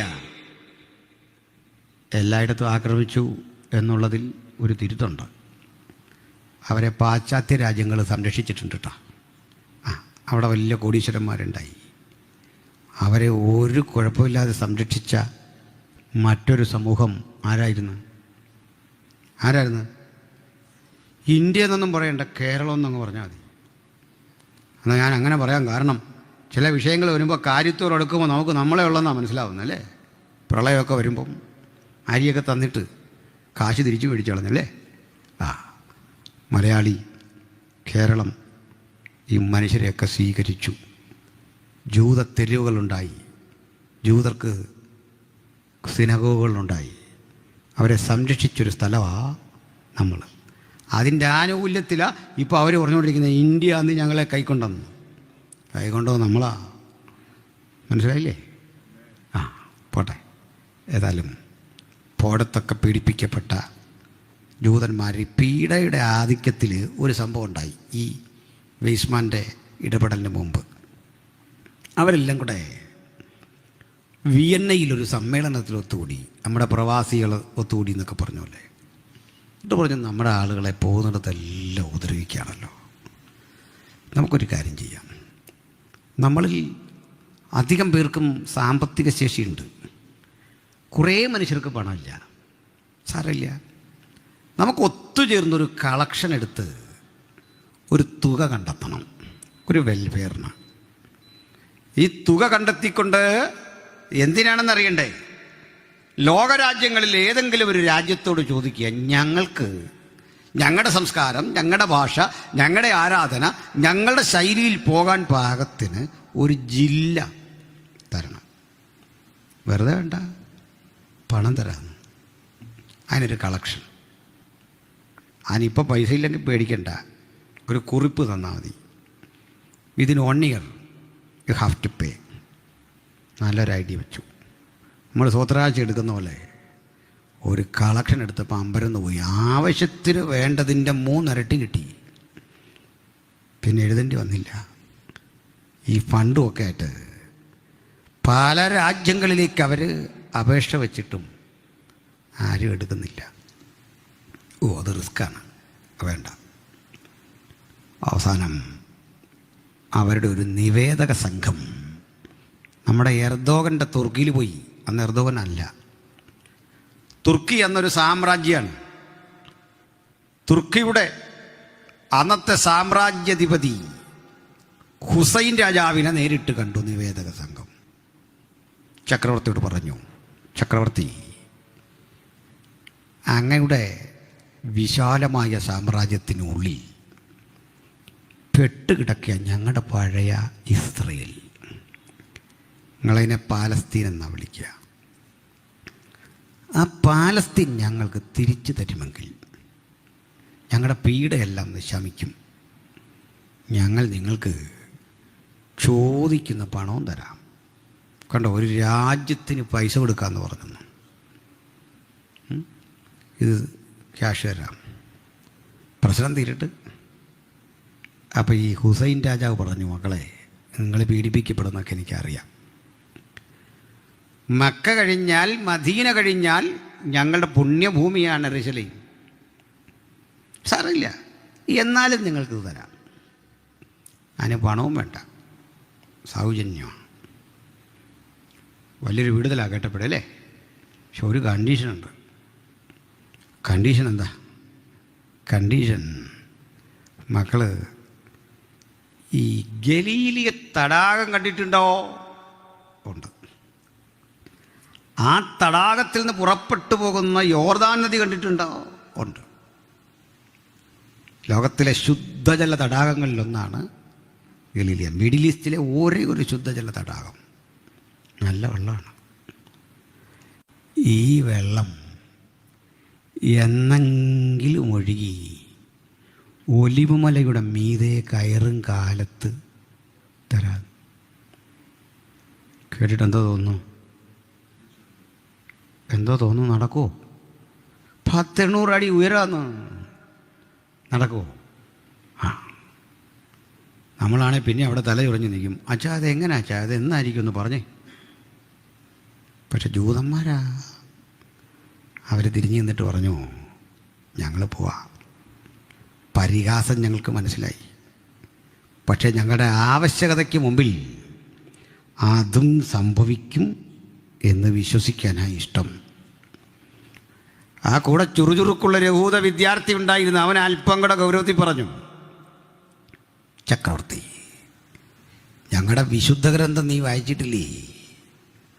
സ്വന്തം ഭ്രമണപഥത്തിൽ യാത്ര ചെയ്യുന്ന സൂര്യചന്ദ്രന്മാരുടെ വഴി തടഞ്ഞ ചരിത്രം ഞങ്ങൾക്കുണ്ടെങ്കിൽ, ഞങ്ങളുടെ പൂർവികൻ പ്രാർത്ഥിച്ച് മുഴങ്കാലിൽ നിന്നിട്ട് മഴ പെയ്യിക്കുന്ന ആ ഉറവകളെ മുഴുവൻ വറ്റിച്ചു കളഞ്ഞെങ്കിൽ, ഞങ്ങളുടെ പൂർവികൻ അധികാരത്തിൻ്റെ വടികൊണ്ട് ചെങ്കടലിന് കുറുക വരച്ചെങ്കിൽ, ഉണങ്ങിയ നിലം പ്രത്യക്ഷമായെങ്കിൽ, ഈ വെള്ളം ഇതിൻ്റെ മുകളിൽ കയറ്റാനും ആ ദൈവത്തിന് കഴിയും. അന്ന് നീ ജീവിച്ചിരിപ്പുണ്ടെങ്കിൽ വാക്ക് പാലിക്കാൻ തയ്യാറായിക്കൊള്ളണം. വാ. നമ്മളാണെങ്കിൽ അവിടെ മുതൽ കരഞ്ഞാ പോരുന്നത്. ഈ ശുഭാപ്തി വിശ്വാസം ഇല്ലാത്തവനെ കൊണ്ട് ഒന്നും ചെയ്യാൻ പറ്റില്ലെന്ന്. ഏത് പ്രതിസന്ധിക്കകത്തും നല്ല ഉറപ്പും ധൈര്യമുള്ളവരായിരിക്കണം ദൈവത്തിൻ്റെ മക്കൾ. ഹല്ലേലൂയ. ഡോക്ടർ എഴുതിയ കുറിപ്പടി കണ്ടേ, സ്കാനിങ് റിപ്പോർട്ട് കണ്ടേ, ആയുസിനെ ചുരുക്കി എന്നുള്ള വാർത്ത കേട്ടേ പെട്ടെന്നൊന്നും കീഴടങ്ങരുത്. അങ്ങനെ പോകാൻ വന്നവരല്ല നമ്മൾ. നമ്മൾ വ്യാപരിക്കുന്ന അത്യന്ത ശക്തിയുണ്ട്. സ്തോത്രം. ഞെരുക്കം കണ്ട്, ജപ്തി നോട്ടീസ് കണ്ട്, തകർച്ച കണ്ട്, ജോലിയിൽ നിന്ന് ടെർമിനേറ്റ് ചെയ്യുമെന്ന് കേട്ട് അങ്ങനെ തലകുനിച്ച് കൊടുക്കരുത്. നമ്മൾ ജയിക്കാൻ വിളിക്കപ്പെട്ടവരാ. ജയം മാത്രം ശീലമാക്കിയവനാ നമ്മുടെ കർത്താവ്. അങ്ങനെ ഞാൻ പറയാറുണ്ട്, ഈ രണ്ട് ആളുകൾ തമ്മിൽ ഇലക്ഷന് മത്സരിക്കുമ്പോൾ ഒരാളെ ജയിക്കുകയുള്ളൂ അല്ലേ? എങ്ങനെ പോയാലും നമുക്ക് ജയിക്കാനൊരു വഴിയുണ്ട്. നമ്മൾ വോട്ട് ചെയ്തവൻ തോറ്റു പോയി എന്ന് കൂട്ടിക്കുമോ, എന്നാലും ജയിക്കാനൊരു വഴിയുണ്ട്. എന്താണെന്ന് നിങ്ങൾക്കറിയോ? ഇത്രേ ഉള്ളൂ. ഞാൻ വോട്ട് ചെയ്ത ആൾ തോറ്റു പോയെങ്കിൽ ഈ എതിരാളിക്കറിയാം എൻ്റെ വോട്ട് കിട്ടിയിട്ടില്ല. അതുകൊണ്ട് വിശേഷിച്ചത് കാണുന്ന ഈ പഞ്ചായത്തിൻ്റെ വോട്ടിനാണ്. നമ്മുടെ വീടിൻ്റെ മുമ്പോട്ട് വന്നിട്ട് പറയും, എടാ ജോയിച്ചൻ്റെ വീടാ, ഇച്ചിരി ഉച്ചത്തിൽ വിളിച്ചോളാൻ പറയും. ഒരു 5-6 വിളി അങ്ങ് വിളിക്കും അല്ലേ? നമ്മളിത് കേട്ടേച്ച് രാവിലെ ചോദിച്ചാൻ ഇറങ്ങിയിട്ടല്ലേ ബാബുച്ചാൻ ചെന്നിട്ട് ചോദിച്ചു, എടാ നീ ഇന്നലെ അവിടെ കിടന്ന് ഭയങ്കര ബഹളമായിരുന്നല്ലോ, എന്തായിരുന്നു വിഷയം? അച്ഛാ പ്രത്യേകിച്ച് പിണങ്ങിയിട്ടൊന്നുമല്ല, അന്നേരം ഒരു ആവേശമൊക്കെ വന്നു, അങ്ങനെ വിളിച്ചതാണ്. നമ്മൾ തോറ്റ് ഭയങ്കര വിഷമിക്കേണ്ട, ഒറ്റ വഴിയേ ഉള്ളൂ, തോറ്റതൊക്കെ പോട്ടെ, ഈ ജയിച്ചവൻ്റെ കൂടെ അങ്ങ് കൂടി മുദ്രാവാക്യം വിളിക്കാൻ നമ്മളും തുടങ്ങിയ നമ്മളും അങ്ങ് ജയിക്കുന്നു. മനസ്സിലായോ? ജയിച്ചവൻ്റെ കൂടെ കൂടി നമ്മൾ ജയിക്കുമെന്ന്. എന്താ കാര്യം? കർത്താവ് ജയിച്ചപ്പോൾ പണ്ടേ തോറ്റു കിടന്ന നമ്മൾ ആ ജയത്തിലേക്ക് വിശ്വാസത്താലെന്ന് തൊട്ടാൽ മതി, നമ്മളും ജയിച്ചെന്ന്. ഇതിന് പറയണ അല്ല, പാർട്ടിയുടെ കാര്യമല്ല. ഇതുവരെ തോൽവി മാത്രം ജീവിതത്തിൽ, കയ്പ് മാത്രം ജീവിതത്തിൽ, അസ്വസ്ഥത മാത്രം ജീവിതത്തിൽ, പുറമേ ചിരിക്കുമ്പോഴും അകം മുഴുവൻ നീറുന്ന 100,000 ആശങ്കകളുടെ നടുവിലാണെങ്കിലും ഇത് അജയാളിയായവൻ, അജയ്യനായവൻ, ജയം ശീലമാക്കിയവൻ, മരണത്തിൻ്റെ മുമ്പിൽ അടിപതറാത്തവൻ നമ്മുടെ കൂടെയുണ്ടെന്നുള്ള ബോധം അത് നമുക്ക് നല്ല ബലം തരട്ടെ, അത് നമുക്ക് നല്ല ശക്തി തരട്ടെ. ക്ഷമിക്കണം. എനിക്ക് നമ്മുടെ കർത്താവിൻ്റെ ഈ അത്ഭുതം ഉണ്ടല്ലോ, കടലും മീതെ നടന്നതോ, അതല്ലെങ്കിൽ ഈ ലാസറിനെ ഉയർപ്പിച്ചൊന്നും കേൾക്കുമ്പോൾ വലിയ ആവേശം ഉണ്ടാവാറില്ല. അസൂയ തോന്നുന്ന എവിടെയാണെന്നറിയണ്ടേ? ഈ നമ്മുടെ പ്രതികൂട്ടി നിൽക്കുമ്പോഴാണ്. കാരണം അടിച്ച് മുൾക്കിരീടം വച്ച് പരിഹസിച്ച് അത്രയും വേണ്ട, നമ്മുടെ മനോനില തെറ്റിപ്പോവല്ലോ അല്ലേ? ഒരു ഉദ്യോഗസ്ഥൻ നമ്മളെ പിടിച്ചിങ്ങനെ തള്ളി മുമ്പോട്ട് വിട്ടാൽ മതി, സമനില തെറ്റിപ്പോവും, നമ്മുടെ മുഴുവൻ അഭിമാനവും ക്ഷതമേൽക്കും. ഇന്നലെ വരെ രാജാവായി ഇതുവഴി ജീവിച്ചവൻ കഴിഞ്ഞ ആഴ്ച 10,000ങ്ങളുടെ ശക്തിപ്രകടനത്തിന് മുൻനിരയിൽ നിന്ന ക്രിസ്തുവിനെ ആക്ഷേപിച്ച് ചെങ്കോലുമൊക്കെ കൊടുത്ത് അടിച്ച് വികൃതമാക്കിക്കൊണ്ട് ഇവിടെ നിർത്തിയിട്ട് ചോദിക്കുക, ഓ യേശൂസ് നാസറിൻ വഹൈ മീ ബെസേലിയൂസ്, നീ രാജാവ് തന്നെയോ? നമ്മളാണ് എന്താ പറഞ്ഞത്? നമ്മളാണ് പറയാച്ചാൽ ഞാനേ ഈ രാജാവാണെന്നൊക്കെ പറഞ്ഞു, പക്ഷെ അത് ഞാൻ അച്ഛൻ ഉദ്ദേശിച്ചല്ല. അച്ഛൻ തന്നെയാണ് രാജാവ്. ആ രാജകല കണ്ടാൽ തന്നെ പിടികിട്ടും പീലാത്തോസ് രാജാവ്. പിന്നെ ഒരു പ്രസംഗം അല്ലയോ വെച്ചാൽ ആവേശം കൂടിയപ്പോൾ ഞാൻ രാജാവാന്നൊക്കെ പറഞ്ഞിട്ടുണ്ട് വീട്ടുകളാണ് അല്ലേ? പക്ഷേ യേശു പറഞ്ഞോ, അവൻ്റെ മുഖത്തോട്ട് നോക്കിയിട്ട് പറയാ, ഐ മീ, ഞാനാ. എന്തൊരാഭിജാത്യം, എന്തൊരന്തസ്! നമ്മളിൽ പലരും ലോക്കലിൽ കിടന്ന് രാജാവാണെന്ന് പറയും, കോടതി കയറിയാൽ മുട്ടടിക്കും. പക്ഷേ യേശു ലോക്കലിൽ കിടന്നതും ബഹളം വച്ചില്ല. നിയമത്തെ നിയമം കൊണ്ട് കൊല്ലുന്ന കോടതി മുറിക്കുള്ളിൽ നിവരെ നിന്നിട്ട് പറഞ്ഞു, ഞാനാ രാജാവ്. നിന്നെ വെറുതെ വിടാൻ എനിക്ക് അധികാരമുണ്ടെന്നറിയാമല്ലോ. ഏയ് ഇല്ലട വച്ചേ, നിനക്കെന്ത് അധികാരം? മുകളിൽ നിന്ന് കിട്ടിയില്ലെങ്കിൽ നിനക്കെന്ത് അധികാരം? അത് കോട്ടലക്ഷ്യ വേണമെങ്കിൽ ഇത്രയും ഉറപ്പുള്ളവനെയാ നമ്മൾ കർത്താവും ഗുരുവുമായിട്ട് ആരാധിക്കുന്നേ. അവൻ അഹന്തയുടെ വലിപ്പം കൊണ്ട് എങ്ങും പോയി നിന്ന് ചങ്കുറ്റം കാട്ടുകല്ലോ. ആവശ്യത്തിൻ്റെ മുമ്പിലെ ആ ചങ്കുറപ്പും ആ കരുത്തുമാ നമ്മെ ഇന്നും ശക്തരാക്കുന്നത്. പ്രതിസന്ധിക്ക് മുമ്പിലറിയാം അവനൊന്ന് ഗർജിക്കും, യഹൂദാഗോത്രത്തിലെ സിംഹം. പക്ഷെ കാണുന്ന ഏവനും തോന്നും ഇത് സൗമ്യനായ കുഞ്ഞാട്. ആ സൗമ്യനായ കുഞ്ഞാടിനെ വാഴ്ത്തിപ്പാടുമ്പോഴും ഒന്ന് നമുക്കറിയാം, ആവശ്യങ്ങളുടെ മുമ്പിൽ ഗർജിച്ചു മാത്രം ശീലമുള്ള അജയ്യനായ ദൈവപുത്രനെയാ നമ്മൾ രാജാതിരാജാവും കർത്താതി കർത്താവുമായി അനുധാവനം ചെയ്യുന്നേ. ബലം നമ്മിലും വ്യാപരിക്കട്ടെ. ബലം തിരിച്ചു പോകുന്നു. അങ്ങനെ ഇരിക്കുക, ലോകമഹായുദ്ധം ശക്തിപ്പെട്ടതും യുദ്ധത്തിൽ ബ്രിട്ടൻ തോക്കാൻ തുടങ്ങുന്നതും വെയ്സ്മാൻ സപ്പോർട്ട് ചെയ്യുന്നതും. അങ്ങനെ ബ്രിട്ടൻ ജയിച്ചു. ഞാൻ പറഞ്ഞ വേഗത്തിലൊന്നും ബ്രിട്ടൻ ജയിച്ചില്ല. സമയക്കുറവുകൊണ്ട് ഞാനങ്ങ് ജയിപ്പിച്ചത്. എന്നെയല്ല, അതൊരു യുദ്ധമല്ലേ, പോട്ടെ. ആരെങ്കിലും പ്രവചന പ്രസംഗരൊക്കെ യുദ്ധത്തെ തൊട്ടുപോയാൽ നമുക്കിത്, ഇവരീ പറയുന്ന ഉപകരണം ഇന്നും ഇതുവരെ ശാസ്ത്രം കണ്ടുപിടിച്ചിട്ടില്ല. ഒത്തിരി സാധനങ്ങളാണ്. ഈയിടയ്ക്ക് ഒരാൾ പറയുക, പ്രകാശത്തിൻ്റെ 3 ഇരട്ടി വേഗതയുള്ള മിസൈലാണ് ഇന്ത്യ വിട്ടേന്ന്. ഭയങ്കരമായിപ്പോയല്ലോ. അങ്ങനെയാണെങ്കിൽ അത് ഭൂതകാലത്ത് ചെല്ലും, വേഗത കാരണം അല്ലേ. എന്തൊക്കെയായി തട്ടിവിടുന്ന അങ്ങ് പറഞ്ഞേക്കാം, പോട്ടെ. ഇനി എങ്ങനെയാണെങ്കിലും മറ്റൊന്നിലേക്ക് നമുക്കൊന്ന് അവിടെ കൺക്ലൂഡ് ചെയ്യണം. ഈ ബ്രിട്ടൻ ജയിച്ചപ്പോൾ ഈ പാലസ്തീനിയ പിടിക്കാൻ ബ്രിട്ടൻ ആക്കി വെച്ചത് ഒരു ആംഗ്ലിക്കൻ വിശ്വാസിയായ ഒരു സൈനിക മേധാവിയാണ്. നമ്മളിവിടെ ഈ CSI എന്നൊക്കെ പറയുന്ന ചർച്ചിൻ്റെ, അല്ലെങ്കിൽ ഇംഗ്ലണ്ടിലെ പ്രധാന ചർച്ച്. അപ്പോൾ അതിൻ്റെ ഇവരൊത്തിരി ഗുണമുള്ള മനുഷ്യരാണ്. കാരണം ബൈബിള് ജനകീയമാക്കിയത് അവരാണ്. മനസ്സിലായില്ലേ? ലോകത്തെല്ലായിടത്തും ബൈബിളിലെത്തിച്ച കിങ് ജെയിംസ് വേർഷനൊക്കെ അവരുടെയാണ്. അപ്പോൾ ഇതിൽപ്പെട്ടൊരു ആളായിരുന്നു ഇവരുടെ ക്യാപ്റ്റൻ, ബ്രിട്ടീഷ് ജനറൽ അല്ലൻബി എന്ന് പറയും. അല്ലൻബിയെ വിട്ടു ഉടൻ പിടിക്കാം. അല്ലൻബി ഒരു റെഗുലർ ബൈബിൾ വായനക്കാരനാണ്. ഇന്നുമുണ്ട് നമ്മൾ ഇസ്രയേലിലേക്ക് ചെല്ലുമ്പോൾ അല്ലൻബി പാലം, വേറൊരു പാലമുണ്ട്, ഷെയ്ഖ് ഹുസൈൻ പാലം. ഇതിലേതെങ്കിലും ഒരു പാലം കയറി വേണം വള്ളംകൊട്ടി ചെല്ലാൻ. അല്ലൻബി പാലം അന്ന് അല്ലൻബി ക്രോസ് ചെയ്ത സ്ഥലമാണ്.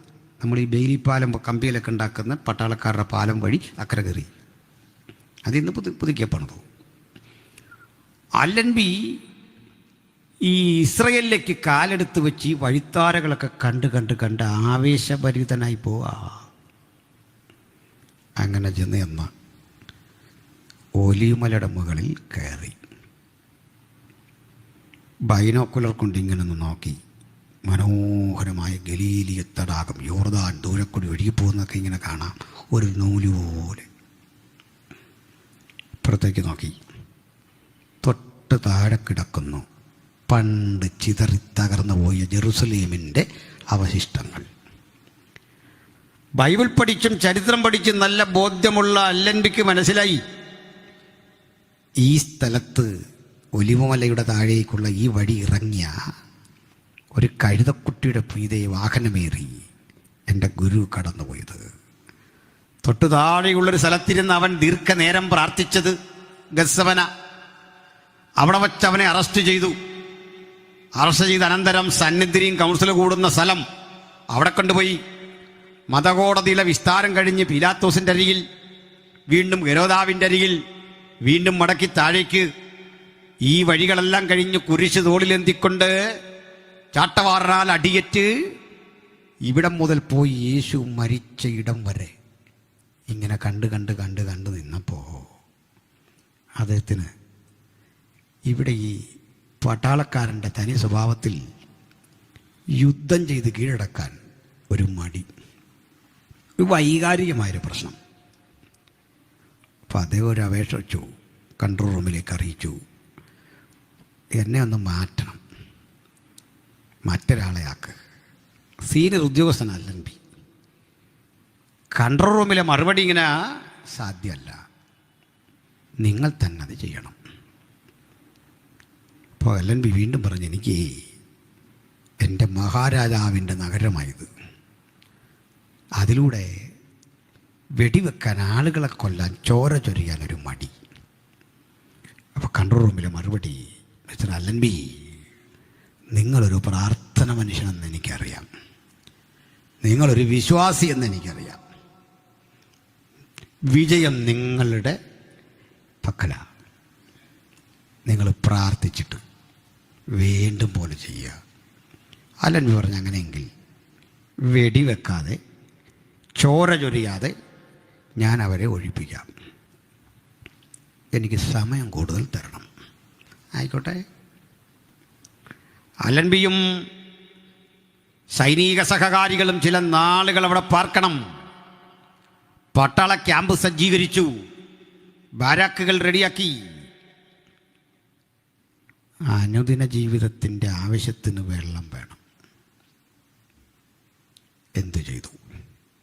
ദൂരെയുള്ള യോർദാനിലെ വെള്ളം ജനറേറ്റർ ഉപയോഗിച്ച് പമ്പ് ചെയ്ത്, പലയിടത്ത് പോളിത്തീൻ ടാങ്കുകൾ സജ്ജീകരിച്ച്, വെള്ളം പല തട്ടിൽ പലയിടത്ത് നിറച്ച് വീണ്ടും വീണ്ടും പമ്പ് ചെയ്ത്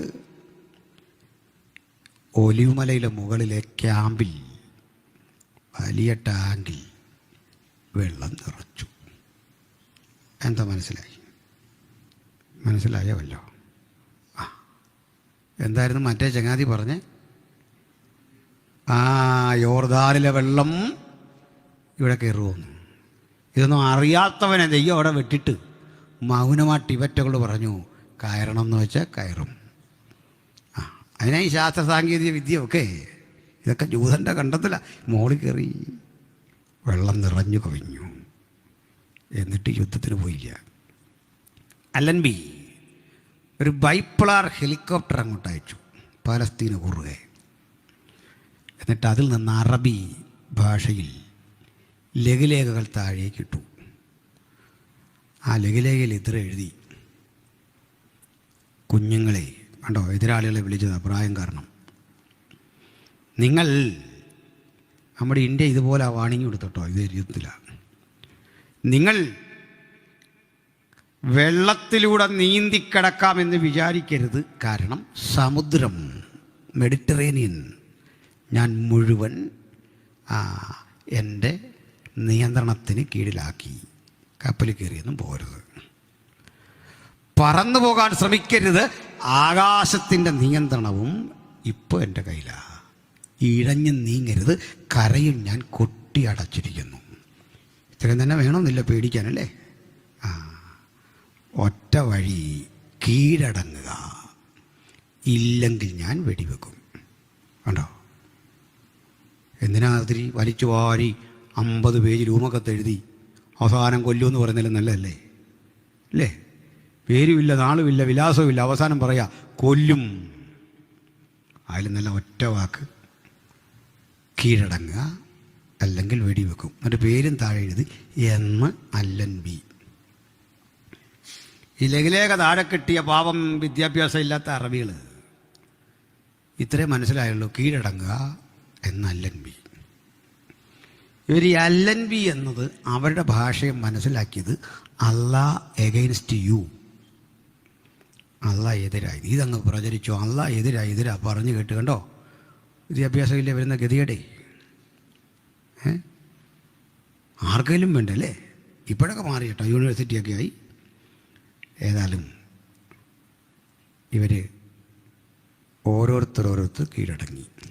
രസമല്ല, അലൻബിയുടെ ഹെലികോപ്റ്റർ ഇങ്ങനെ പറക്കുമ്പോൾ സഖ്യശക്തി അയച്ചു കൊടുത്ത മറ്റൊരു ഹെലികോപ്റ്റർ, ഒരു യുദ്ധവിമാനം ക്ലോക്ക് വൈസിൽ ഇങ്ങനെ വട്ടം ചുറ്റുക. അതുവഴി റഷ്യ അയച്ചു കൊടുത്തൊരു സഹായക വിമാനം ആൻറ്റി ക്ലോക്ക് വൈസിൽ പറക്കുക. അന്തരീക്ഷമെങ്ങും വിമാനങ്ങളുടെ ഇരമ്പൽ. ഭയജഗതരായി കീഴടങ്ങുന്ന അറബികൾ ഓരോരുത്തരായി ആയുധം വെച്ച് കീഴടങ്ങി വെള്ളക്കൊടിയുടെ തണലിൽ സമാധാനം എന്നിങ്ങനെ വിളിച്ചു പറയുക. അന്തരീക്ഷം മുഖരിതമായി ആകാശത്തിലൂടെ തരംഗം വിളങ്ങും. ഇത്തരം യുദ്ധവിമാനങ്ങൾ പറക്കുമ്പോൾ പ്രവാചകൻ പണ്ടെഴുതി വെച്ച വചനം നിവൃത്തിയായി. അന്നാളിൽ പക്ഷി ചുറ്റിപ്പറന്നു കാക്കും പോലെ ഞാൻ ജെറുസലേമിനെ കാത്തുകൊള്ളും. യെരുസലേമിനെ തൊടുന്നവർക്ക് അവൾ ഭാരമുള്ളൊരു കല്ലായി മാറും. കാലമെത്ര കഴിഞ്ഞാലും തൻ്റെ വാഗ്ദത്തത്തിൽ വിശ്വസ്തൻ. അതിന് വേണ്ടതെല്ലാം അണിയറയിൽ സജ്ജീകരിച്ചു. അതിനെ ഇങ്ങനെ സംക്ഷേപിക്കാം: അന്ന് കിട്ടിയതാ പാലസ്തീൻ. ബ്രിട്ടൻ്റെ കൈ വന്നു. ബ്രിട്ടൻ ഇത് പതിച്ചു കൊടുക്കാമെന്നൊക്കെ പറഞ്ഞെങ്കിലും നടന്നില്ല. നടക്കാഞ്ഞത് കൂടെയുള്ള സഖ്യകക്ഷി റഷ്യ. പിന്നെ ഉള്ളത് അറബ് രാജ്യങ്ങളാണ്. അവർ പറഞ്ഞത് ചെയ്യരുത്. ഒടുക്കം നിർബന്ധത്തിന് വഴങ്ങി ബ്രിട്ടൻ ഒരു അനുവാദം കൊടുത്തു. ഓരോ യഹൂദനും ലോകത്തെവിടെ ചെതറിപ്പോയാലും തിരിച്ചു വരാം, എന്നിട്ട് ഇവിടെ വന്ന് പാർക്കാം, വില കൊടുത്ത് മേടിച്ചോണം, ഫ്രീ ആയിട്ട് കൊടുക്കാമെന്ന് പറഞ്ഞാൽ. അങ്ങനെ ജൂതന്മാർ 1914 ആരംഭിച്ച ലോകമഹായുദ്ധം തീരുമ്പോഴേക്കും 19 ക്രമേണ മടങ്ങി ചെന്നു. സ്ഥലം വില കൊടുത്തു വാങ്ങി. ബ്രിട്ടൻ അന്നൊരു വല്ലാത്ത മണിയും കൂടെ കാണിച്ചു. യോർദാൻ്റെ അക്കരെയുള്ള ആ ഭൂപ്രദേശങ്ങളെല്ലാം കൂടെ മറ്റൊരു രാജ്യമാക്കി അങ്ങ് മാറ്റി. അങ്ങോട്ട് കയറില്ലെന്ന് പറഞ്ഞു. ആ സ്ഥലത്തിന് ഒരു പേരിട്ടു, യോർദാൻ. ഈ യോർദാൻ ആരും ചോദിക്കാതെ ഉണ്ടാക്കി, ചോദിക്കാതെ കിട്ടിയ ഒരു രാജ്യമാണ്. എന്നിട്ട് ഇത് നയിക്കാൻ മക്കപ്പള്ളിയിൽ ബാങ്ക് വിളിക്കുന്ന ഒരു ഉസ്താദിൻ്റെ കുടുംബത്തെ വിളിച്ചിട്ട് പറഞ്ഞു, ഇത് എടുത്തോളാൻ പറഞ്ഞു. അങ്ങനെ അവർ വന്ന് ഈ രാജ്യത്തിൻ്റെ പേരിട്ടു ഹാഷിമൈറ്റ് കിങ്ഡം ഓഫ് അമാൻ. മനസ്സിലായോ? ഇന്നലെ ഇവിടെ എന്നോടൊരു സൗരൻ ചോദിച്ചു, ഈ മുഹമ്മദ് അബ്രാമിൻ്റെ കൊച്ചുമകനായിട്ട് നമ്മുടെ ഇസ്മയിലിൻ്റെ മകനായിട്ടൊക്കെ വരുമോ ഇന്നത്തെ മുസ്ലിംസ്? രണ്ടായിട്ടതിനെ കാണണം. അറാബ്സ് വേറെ, മുസ്ലിംസ് വേറെ. അറാബ്സ് എന്ന് പറഞ്ഞാൽ ഒരു ദേശീയതയുടെ പേര്, അറബികൾ. ആ അറബികളിൽ പണ്ട് ഇഷ്ടംപോലെ ക്രിസ്ത്യാനികളുണ്ടാകും. നമ്മൾ കുവൈറ്റിലൊക്കെ ഞങ്ങൾ ചെല്ലുന്നത് ഒരു അറബി പാസറുടെ വിസയിലാണ്. ചോദിച്ചാൽ അറിയായിരിക്കും. തലപ്പാവയ്ക്കുള്ള ആൾ അറബി, ആ കൾച്ചറും ഉണ്ട്. പക്ഷേ പാസ്റ്ററാണ്. നിസാറെന്നും യാസീൻ എന്നൊക്കെ പേരുള്ള പാസ്റ്റർമാരുണ്ട്. അതൊരു ദേശത്തിൻ്റെ പേരാ, മനുഷ്യരുടെ പേരാ. ആ സ്ഥലങ്ങൾ ഇസ്ലാം ശക്തിപ്പെട്ടപ്പോൾ അവരിൽ ഭൂരിപക്ഷം പേര് കൺവെർട്ട്. വാക്യം നിങ്ങളെ വായിച്ച് കേൾപ്പിക്കാം. എസക്കേൽ പ്രവചനം 43-ാം അധ്യായം.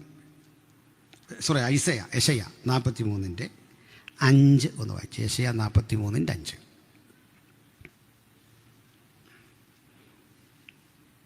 യെശയ്യാ,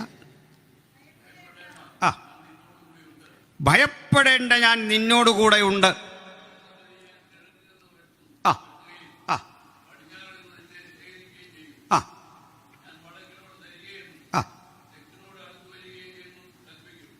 തടുത്തു വെക്കരുതെന്ന് കൽപ്പിക്കും.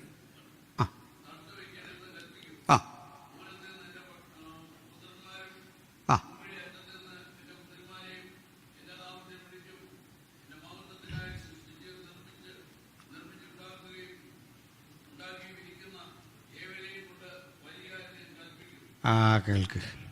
ഈ വാക്യം മിക്കവാറും പേർക്ക് അറിയാം അല്ലേ? ഞാൻ നിന്റെ സന്തതിയെ കിഴക്ക് നിന്ന് വരുത്തും, പടിഞ്ഞാറ് നിന്ന് ശേഖരിക്കും. ഞാൻ വടക്കിനോട് പറയും തരിക, തെക്കിനോട് പറയും തടുത്തു വെക്കരുത്. ക്ഷമിക്കണം, ഇത് ഈ പ്രവാചക ശുശ്രൂഷയുള്ള ദൈവാസന്മാർ പറഞ്ഞു ഞങ്ങൾ കേട്ടേക്കുന്നത്. നമ്മൾ മനസ്സിലാക്കിയതെല്ലാം ഇത് കാശുമായിട്ട് ബന്ധപ്പെട്ട നമ്മുടെ നന്മയൊക്കെ ആരാണ്ട് തടഞ്ഞു വെച്ചു, അത് വരുത്തുന്ന കഥയാണ്. അത് കേൾക്കുമ്പോഴേക്കും നമ്മൾക്ക് ആഹ്ലാദം കൊണ്ട് നിൽക്കാൻ പറ്റില്ല. പക്ഷേ എങ്ങനെ വ്യാഖ്യാനിച്ചാലും ഇതും പണമായിട്ടൊരു ബന്ധമില്ല, ഒരു ബന്ധമില്ല. എന്താണെന്ന് അറിയണ്ടേ? ഇത് വേണേ നമുക്ക് എഡിറ്റ് ചെയ്തൊന്ന് ചുരുക്കാമായിരുന്നു. ഞാൻ നിൻ്റെ സന്തതിയെ കിഴക്കും പടിഞ്ഞാറും തെക്കും വടക്കുമെന്ന് വരുത്തും. ഇതല്ലേ ഉത്തരം, കാര്യം. എന്നാൽ ദൈവാത്മാവിൻ്റെ ഭാഷ കൃത്യതയുള്ളതാണെന്നതാണ് ഇനി കാണുന്നത്. ഇതിൻ്റെ അർത്ഥം എന്താ? ലോകമെമ്പാടും ചിതറിപ്പോയ ജൂതന്മാരിൽ കിഴക്കൻ രാജ്യങ്ങളിലേക്ക് പോയ ജൂതനെ തിരിച്ച് ഇസ്രയേലിൽ കൊണ്ടുവരാൻ വലിയ പ്രയാസം ഉണ്ടായില്ല. ഇന്ത്യ അടക്കമുള്ള രാജ്യങ്ങളിൽ പോയ ജൂതന്മാരെ തിരിച്ചു കൊണ്ടുവരാൻ എളുപ്പമായിരുന്നു. ഞങ്ങൾ പോകാമെന്ന് പറഞ്ഞപ്പോൾ നമ്മൾ പറഞ്ഞു, പോക്കോ, നിങ്ങൾക്ക് എപ്പോഴും ഇവിടെ വരാം, ഇത് നിങ്ങളുടെ ഹോം ലാൻഡാണ്. അങ്ങനെ കണ്ണീരോടെയാണ് നമ്മൾ ഇവരെ വിട്ടെ അല്ലേ? കണ്ടോ, ഭാഷ വളരെ മൃദുവായി വരുത്തും. പടിഞ്ഞാറ് നിന്ന് ശേഖരിക്കും. അവിടെയും ഭാഷ ന്യായമായ ഭാഷയാണ്, ഫോഴ്സ് ഒന്നും വേണ്ട. കാരണം പാശ്ചാത്യ രാജ്യങ്ങളിൽ പോയ അമേരിക്ക അടക്കമുള്ള രാജ്യങ്ങളിൽ കിടക്കുന്ന ജൂതനും നല്ല ബന്ധമാണ്. അവർക്കും തിരിച്ച് ഇസ്രയേലിൽ വരാം. എന്നാൽ വടക്കുണ്ടല്ലോ, ജർമ്മനി, റഷ്യ ഈ രാജ്യങ്ങളിലൊക്കെ പോയ ജൂതനെ വിടുകല, വിസ കൊടുക്കൂല. ഇവിടെ കിടന്ന് മരിച്ചാലും വിടില്ല. അതിൻ്റെ കാരണം എണ്ണയുടെ രാഷ്ട്രീയം. നീ അവിടെ ചെന്നാൽ ജൂതരാജ്യം ശക്തിപ്പെടും, അത് അറബികളെ ബാധിക്കും. ഇതൊക്കെ കൊണ്ട് വിടൂല. ഈജിപ്റ്റ് അടക്കമുള്ള തെക്കൻ രാജ്യങ്ങളിൽ പോയവരെയും വിടുകയില്ല. പക്ഷെ ദൈവാത്മാവിൻ്റെ ഭാഷ കനത്തു. ഞാൻ വടക്കിനോട് പറയും തരിക, തെക്കിനോട് പറയും തടുത്തു വെക്കരുത്. കണ്ട, ഈ പുസ്തകത്തിൻ്റെ വാക്കുകളുടെ സ്പന്ദനത്തിൽ പോലുമുണ്ട് ഒരു ഊർജം. ഹല്ലേലൂയ. ഇതാ ദൈവജനത്തിൻ്റെ അതിൻ്റെ ശക്തിയുടെ ആഴമൊന്ന് നോക്കിക്കേ. ആ ഭാഷയ്ക്ക് പോലുമുണ്ട് കൃത്യമായി ഇടപെടാൻ കഴിയുന്ന ദൈവിക ചൈതന്യത്തിൻ്റെ ഊഷ്മളമായൊരിടപെടൽ. അങ്ങനെ അവർ തിരിച്ചു 48 ഇവർ ശക്തിപ്പെട്ടു. സ്ഥലം വിലയ്ക്ക് വാങ്ങി കൊടുക്കും. ഒരു പറ്റു പറ്റി. ഇവർ വിറ്റ് തങ്ങൾ വിറ്റഴിക്കുന്ന സ്ഥലത്തിൻ്റെ മൂല്യം അറിയാതെ വിറ്റതാ. അതാ ഇന്ന് ഈ അടിയെല്ലാം നടക്കുന്നത്. മനസ്സിലായോ? വിറ്റ് കളഞ്ഞിട്ട് നമ്മൾ പറയാ ഇത് തരാൻ. നമ്മളൊക്കെ ഒന്ന് ആലോചിച്ച് നോക്കിയാൽ വിറ്റ് കളഞ്ഞ സ്ഥലം ഓർത്ത് ഇപ്പോൾ അതിലേ പോകുമ്പോൾ കരയാത്ത ഏതെങ്കിലും മനുഷ്യരുണ്ടോ? അന്നേരം ആ ബോധമൊന്നും പോലെ കളഞ്ഞിട്ട് അവൻ വെറുതെ മേടിച്ചാണോ? അന്ന് ചോദിച്ച പൈസയൊക്കെ തന്നു അവനെ കുറ്റം പറഞ്ഞിട്ട് കാര്യമുണ്ടോ? നമ്മുടെ ആവശ്യത്തിൻ്റെ പേരിൽ ഇതും കളഞ്ഞു ചെയ്യണ്ടോ? വെറുതെ അല്ല, വലിയൊരാവശ്യത്തിൻ്റെ പേരിൽ കൊടുത്താ. ജൂതൻ ഇതുപോലെ അവസ്ഥ. ഇതൊന്നും അറിയാതെ ഈ അന്തിച്ചർച്ചയ്ക്ക് വന്നിരുന്ന് ഒരുത്തൻ അങ്ങനെ പറയുന്നു, ഒരുത്തൻ ഇങ്ങനെ പറയുന്നു. ഇവന്മാരൊക്കെ എന്തോ ഈ പറയുന്നു? സ്ഥലം വില കൊടുത്ത് വാങ്ങിയിട്ട് മാറുള്ള കാര്യമുണ്ടോ? 48 അവർ ഒരു പ്രഖ്യാപനം നടത്തി. മെയ് 14 ഇന്നു മുതൽ ഞങ്ങൾ സ്വതന്ത്രവും പരമാധികാരവുമുള്ള ഒരു രാജ്യമാണ്. കേട്ടപ്പോഴേ റഷ്യ പറഞ്ഞു അംഗീകരിക്കില്ല. അമേരിക്ക പറഞ്ഞു ഞങ്ങൾ അംഗീകരിച്ചു. നമ്മുടെ ചാച്ച നെഹ്റുവാണ് നമ്മുടെ പ്രധാനമന്ത്രി. അദ്ദേഹം പറഞ്ഞു ഞങ്ങളും അംഗീകരിച്ചു. അങ്ങനെ പ്രധാനപ്പെട്ട ചില രാജ്യങ്ങൾ അംഗീകരിച്ചു, ചിലരെ എതിർത്തു. കൊടുക്കും 1948 ഡിസംബർ മാസം ഒരു 9-ാം തീയതി അവിടെ ഒരു യഹൂദ റബി ഉണ്ടായിരുന്നു. അദ്ദേഹം ഇങ്ങനെ നെവിലെ എന്നാണ് പേര്. ഈ നെവിലെ ബൈബിൾ വായിച്ചുകൊണ്ടിരിക്കുമ്പോൾ താഴെ ഭയങ്കര ബഹളം. ജൂതന്മാർ പൊതുവെ നിശബ്ദത ഇഷ്ടപ്പെടുന്ന ചിന്തകന്മാരെ ബഹളമൊന്നും ഉണ്ടാക്കില്ല. കുഞ്ഞുങ്ങളുടെ ബഹളം കേട്ട് മടുത്ത് ഇദ്ദേഹം ഇറങ്ങി വന്നിട്ട് പറയാണ്, മക്കളെ, അപ്പാ ചെയ്യുന്ന ജോലിയുടെ ഗൗരവം അറിയില്ലേ? ബൈബിളിൻ്റെ പഴയ നിയമം വായിച്ചിട്ട് അതിൻ്റെ ഗൂഢാർത്ഥങ്ങളുടെ വാക്യങ്ങളുടെ അർത്ഥം കണ്ടുപിടിക്കുന്ന വലിയ ജോലിയാണ് അത്. ഹീബ്രു യൂണിവേഴ്സിറ്റിക്കൊക്കെ വേണ്ടി റിസർച്ച് ചെയ്യുക, ബഹളം വെക്കാതെ. അപ്പം മക്കൾ പറഞ്ഞപ്പാ ഇപ്പം റേഡിയോയിലൂടെ പുറത്തു വന്നൊരു വാർത്തയാണ് ഞങ്ങൾ ഇത്രയും ആവേശഭരിതരാകാൻ കാരണം. അതറിഞ്ഞാൽ ഞങ്ങൾ മാത്രമല്ല, പാപ്പ ഇവിടെ കിടന്ന് ചാടും. ഈ നാടും നഗരവുമൊക്കെ വൈദ്യുത ദീപങ്ങൾ കൊണ്ട് അലങ്കരിക്കപ്പെടും. കരിമരുന്ന് പ്രയോഗിച്ചും ചാടിയും നൃത്തം ചെയ്തും ഈ രാജ്യം ആഘോഷിക്കും. എന്താണെന്ന് അറിയണ്ടേ? നമ്മളെ ഒരു രാഷ്ട്രമായി അംഗീകരിക്കാമോ ഇല്ലയോ എന്ന ചർച്ച ഐക്യരാഷ്ട്രസഭയിൽ മുറുകി. തോൽവി ഉറപ്പിച്ച നമ്മളെ അമ്പരപ്പിച്ചുകൊണ്ട് ചില രാജ്യങ്ങളൊക്കെ നിശബ്ദത പാലിച്ച് വോട്ടുകളിൽ നിന്ന് വിട്ടുനിന്നപ്പോൾ 11-നെതിരെ 33 വോട്ടുകൾ നേടി നമ്മൾ വിജയിച്ചു. ഇന്നു മുതൽ നമ്മളും ഒരു രാജ്യമാണ്. ലോകത്തിൻ്റെ പലയിടങ്ങളിൽ എംബസികൾ തുറക്കും. നമ്മുടെ വിമാനങ്ങൾ അതുവഴി ഇരമ്പിപ്പായും.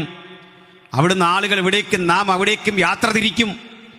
പേരും പെരുമയുമില്ലാതെ വിലാസം നഷ്ടപ്പെട്ട നമുക്ക് വിലാസം വന്ന ദിവസമാണ്. ഇത് കണ്ടിട്ട് യഹൂദ റബി നിലത്തേക്ക് വീണ് പൊട്ടിക്കരഞ്ഞു. കാരണം അയാൾ വായിച്ചത് യെശയ്യാ 66. അവിടെ എഴുതിയിരിക്കുക, ഈ വകയുള്ളത് ആർ കേട്ടിട്ടുള്ളൂ? ഒരു രാത്രി കൊണ്ടൊരു സ്ത്രീ ഗർഭം ധരിച്ചൊരു മകനെ പ്രസവിക്കുമോ? സിയോനോ നോവ് കിട്ടി ഒരു കുഞ്ഞിന് ജന്മം കൊടുത്തിരിക്കുന്നു. അങ്ങനെ സിയോൻ നോവ് കിട്ടി ജന്മം കൊടുത്ത ഒരു കുട്ടിയായി ആ ദിവസം പിറവി കൊണ്ടു ഇസ്രയേലെങ്കിൽ ഏറെ താമസിക്കാതെ മിഡിൽ ഈസ്റ്റിലെ കരുത്തന്മാർ ഒന്നു ചേർന്ന് പലവട്ടം ആക്രമിച്ചു. ഓരോ യുദ്ധം കഴിയുമ്പോഴും അതിർത്തി വളർന്ന് യോർദാൻ്റെ കയ്യിലിരുന്ന വെസ്റ്റ് ബാങ്കും സിറിയയുടെ കയ്യിലിരുന്ന ഗോലാൻ കുന്നുകളും ഈജിപ്തിൻ്റെ കയ്യിലിരുന്ന സീനായ് മുനമ്പും ഒക്കെ പിടിച്ച് അവർ വളർന്നു. കാര്യം മനസ്സിലായോ? ഇതിനിടയ്ക്ക് ചിലത് തിരിച്ചു കൊടുത്താണ്. ക്യാമ്പ് ഡേവിഡ് കരാർ അനുസരിച്ച് തിരിച്ചു കൊടുത്തതിൻ്റെ പേരിലാണ് ഇസഹാക്ക് റാബീനെ വെടിവെച്ച് കൊല്ലുന്ന ഇസ്രായേൽ തന്നെ. ഇങ്ങനെ ഒത്തിരി സന്ദർഭങ്ങൾ അവിടെ ഉണ്ട്. എന്തിനാ ഇത്രയും പറഞ്ഞെന്നറിയണ്ടേ? ഇത്രേ ഉള്ളൂ. ചരിത്രത്തിൻ്റെ ഭൂപടത്തിൽ പ്രസക്തി നഷ്ടപ്പെട്ട് ഇനി ഒരിക്കലും തിരിച്ചു വരില്ല എന്ന് കരുതിയ ഒരു രാഷ്ട്രം ഒരുങ്ങുന്നു. എന്തിനാ? അവർ കാത്തിരിക്കുന്ന ഒരു മശിഹ വരും, ഒരു രാജാവ് നീതിയോടെ വാഴും. ആ രാജവാഴ്ചയ്ക്ക് വേണ്ടി ആ രാഷ്ട്രം ഒരുമ്പിടുന്നു, കാത്തിരിക്കുന്നു. അതിൻ്റെ ചരിത്രവും പ്രവചനമൊക്കെ പഠിച്ചിട്ടാ ഞങ്ങൾ ഖണ്ഡിതമായി ഈ യുദ്ധകാലത്തൊക്കെ പറഞ്ഞിട്ടുണ്ട്, അവനോട് എതിർത്തൊന്നും ജയിക്കില്ല, ജയിക്കാൻ കഴിയില്ല. പ്രിയരെ, അറിയണ്ടേ, ലോകത്തിലേറ്റവും അധികം ആയുധം ഉൽപ്പാദിപ്പിക്കുന്ന രാജ്യം അത്. അവരോട് ഏറ്റവും അധികം ആയുധം വാങ്ങുന്ന രാജ്യമാണ് ഇന്ത്യ. ആത്മാർത്ഥയോടെ ഇന്ത്യ അവർ സ്നേഹിക്കുന്നത്. ഇനി ചില രസകരമായ കാര്യങ്ങൾ പറയാം. ഈ ഗലീലിയ തടാകം അവിടെയുള്ള ഒരു വാട്ടർ റിസോഴ്സ്, ഇത് അമിതമായ ഉപയോഗം കൊണ്ട് വറ്റാൻ തുടങ്ങി. വറ്റി ഒരു ദിവസം ഐക്യരാഷ്ട്രസഭ അയച്ച സയൻറ്റിസ്റ്റുകളുടെ സംഘം ഇവിടെ പഠനം നടത്തി. ഈജിപ്തിൽ നിന്ന്, സിറിയയിൽ നിന്ന്, യോർദാനിൽ നിന്നുമൊക്കെ വന്ന സംഘം ഐക്യരാഷ്ട്രസഭയുടെ നേതൃത്വത്തിൽ പഠനം നടത്തിയ ഒരു റിപ്പോർട്ട് പുറത്തു കൊണ്ടുവന്നു. 1996 ആകുമ്പോഴേക്കും ഗലീലക്കടലിലെ വെള്ളം പറ്റും, വെള്ളം കിട്ടാക്കനിയാകും. ഏറ്റവും വിലപിടിപ്പുള്ള വസ്തുവായി ഓരോ ഇസ്രയേലിനും വെള്ളം മാറും. അതവരുടെ മുഴുവൻ ദൈനംദിന ജീവിതത്തെയും ബാധിക്കും. ഇത് കേട്ട് ഇസ്രയേൽ വിട്ടില്ല. മെഡിറ്ററേനിയൻ കടലിലെ വെള്ളം പലയിടങ്ങളിൽ പമ്പ് ചെയ്ത് ക്വാളിറ്റിയുള്ള ഉപ്പ് ഉൽപ്പാദിപ്പിച്ച് ശേഷിച്ച ജലം ഹെർമോന്യമലയുടെ മുകളിൽ കയറ്റി അവിടെ നിന്ന് താഴേക്ക് ഒഴുക്കി. അങ്ങനെ ഈ വെള്ളം ഉയർന്നു. അങ്ങനെ ഗലീലക്കടൽ നിറഞ്ഞ് അത് തടാകം കേട്ടോ, കടലെന്ന് പറയുമ്പോഴും ആ കാശ്മീർ ഏരിയ വികാസം പ്രാപിച്ച് 96 വറ്റിപ്പോകുമെന്ന് നിരീക്ഷിച്ച സയൻറ്റിസ്റ്റുകളില്ലേ 3 രാജ്യങ്ങളിൽ നിന്ന് വന്നേ. 93 3 വർഷങ്ങളുടെ മുമ്പേ ഈ സ്ഥലങ്ങളിലേക്കെല്ലാം കുപ്പിവെള്ളം കയറ്റി അയച്ച് ലാഭം കൊയ്തുന്നവൻ അവനോട് കയറിയ ഈ പാട്ടയും കൊണ്ട് കളിക്കാൻ പോന്നേ. നിശ്ചയദാർഢ്യം എന്താണെന്ന് പറയാനാ? മറ്റൊന്നുണ്ട്. അവിടെ പ്രഥമ പ്രധാനമന്ത്രി അധികാരത്തിലേറി. അപ്പോൾ ഈ മനുഷ്യനെ അന്ന് സ്വീകരിക്കാൻ കൊടുക്കാൻ പൂക്കളില്ല, മുഴുവൻ മരുഭൂമിയാണ്. ഒരു ബൊക്കെ കൊടുക്കണമല്ലോ, പ്ലാസ്റ്റിക് കൊടുക്കുന്നത് എങ്ങനെ? അന്നറിയുന്നത് കൊടുക്കാനുള്ള പൂക്കളില്ല, വറ്റി വരണ്ട് കിടക്കുന്ന മരുഭൂമി. പാരീസിലേക്കൊരു സ്പെഷ്യൽ ഫ്ലൈറ്റ് ചാർട്ട് ചെയ്ത് അവിടെ നിന്ന് ബൊക്കയും പൂമാലകളൊക്കെ വരുത്തിയ ബെൻഗൂരിയോന് സ്വീകരണം കൊടുക്കുന്നത്. പക്ഷേ അധികാരത്തിലേറി ഏതാനും നാൾക്കുള്ളിൽ അദ്ദേഹം അതിനെ മലർവാടിയാക്കി തീർത്തു. ലോകത്തിലേറ്റവും അധികം പൂക്കളുടെ വിപണി അവിടെയാണ്, ക്വാളിറ്റിയുള്ള പഴങ്ങളുടെ വിപണി അവിടെയാണ്. എന്താണ് ജീവിതത്തോട് അവർ കാട്ടുന്ന അഭിനിവേശം? അതാണ് ജൂതൻ. അവരുടെ റോഡുകൾ അടിയന്തര ഘട്ടത്തിൽ ഫ്ലൈറ്റ് ഇതാക്കാം. കാരണം എപ്പോഴും യുദ്ധഭീതിയിൽ കഴിയുന്നൊരു സമൂഹമാണ്. ജനിച്ചു വീഴുന്ന ഓരോ കുട്ടിക്കും ജീവിതത്തെക്കുറിച്ച് വലിയ ഉത്തരവാദിത്വം. നിങ്ങൾക്കറിയണ്ടേ, സ്ത്രീകൾ സൈനിക സേവനത്തിൽ ഇത്രയും എൻഗേജ്ഡ് ആയിട്ടുള്ളൊരു കമ്മ്യൂണിറ്റി വേറെ ഇല്ല. സ്ത്രീകളാണ് പ്രധാനപ്പെട്ട ജോലികളൊക്കെ ചെയ്യുന്നത്. നമ്മൾ ചെന്ന് കഴിഞ്ഞാൽ 15 വയസ്സുള്ള 12 വയസ്സുള്ള പെൺകുട്ടികൾ കുതിരപ്പുറത്ത് ഈ ടെൻഗണ്ണും കൊണ്ട് യാത്ര ചെയ്യും. കുതിരപ്പുറത്ത് പോകാൻ കാരണം അവിടെ എല്ലാം ഈ മലകളാണ്. ആ മലയൊന്നും ഇടിച്ച് നമുക്ക് പറ്റുന്ന പോലെ കൊണ്ട് റോഡ് നിരത്താനും ഒന്നും പറ്റില്ല. അതിൻ്റെ സ്വാഭാവികമായ ഭംഗി കളയാൻ പാടില്ല. ഇതുവഴി വണ്ടിയൊന്നും കെറ്റില്ല, കുതിരപ്പുറത്താണ്. ഈ ഗണ്ണ് കണ്ടാലേ പേടിച്ചു പോകും. ഇതും കണ്ടാൽ വരുന്നത്. പക്ഷേ പാവം പിള്ളേർ നമ്മളോടൊക്കെ ഫോട്ടോ എടുക്കാൻ വരും. വലിയ ബഹുമാനമാണ്, സ്നേഹമാണ്. ഈ കുട്ടികളുടെ കയ്യിലൊക്കെ ഗണ്ണാണെന്നോ. അത് നമ്മുടെ കയ്യിൽ പോലീസുകാരിരിക്കുന്ന നാടൻ സാധനമൊന്നുമല്ല, സല്യൂട്ടടിയും ചവിട്ടുമൊക്കെ ഇല്ല, അതൊന്നുമല്ല. അങ്ങോട്ട് വലിച്ചു കഴിയുമ്പോഴേ എത്ര റൗണ്ട് സ്ഫോടനം സൃഷ്ടിക്കുന്ന സാധനം കൊണ്ടാ പട്ടാളം. ഇതെല്ലാം സൈനികരാ, ജനിച്ച് വീണാലേ സൈനികരാ. പെൺകുട്ടികളാ പ്രധാനപ്പെട്ട രംഗത്തെല്ലാം എമിഗ്രേഷൻ ക്ലിയറൻസിൻ്റെ ഭാഗത്തെല്ലാം ഇരിക്കുന്ന സ്ത്രീകളാണ്. എങ്ങോട്ട് നോക്കിയാലും സ്ത്രീകളാണ് പ്രധാനപ്പെട്ട ചുമതല, പോലീസിലും മിലിറ്ററിയിലും എല്ലാം. അതിനൊരു കാരണമുണ്ട്. എന്താണെന്നറിയോ? രമ്യ പറയുക, അന്നാളിൽ അവരുടെ സ്ത്രീകൾ അവരുടെ പുരുഷനെ കാക്കും. മനസ്സിലായോ? അതിന് പകരം നമുക്ക് കുറേ സ്ത്രീകൾ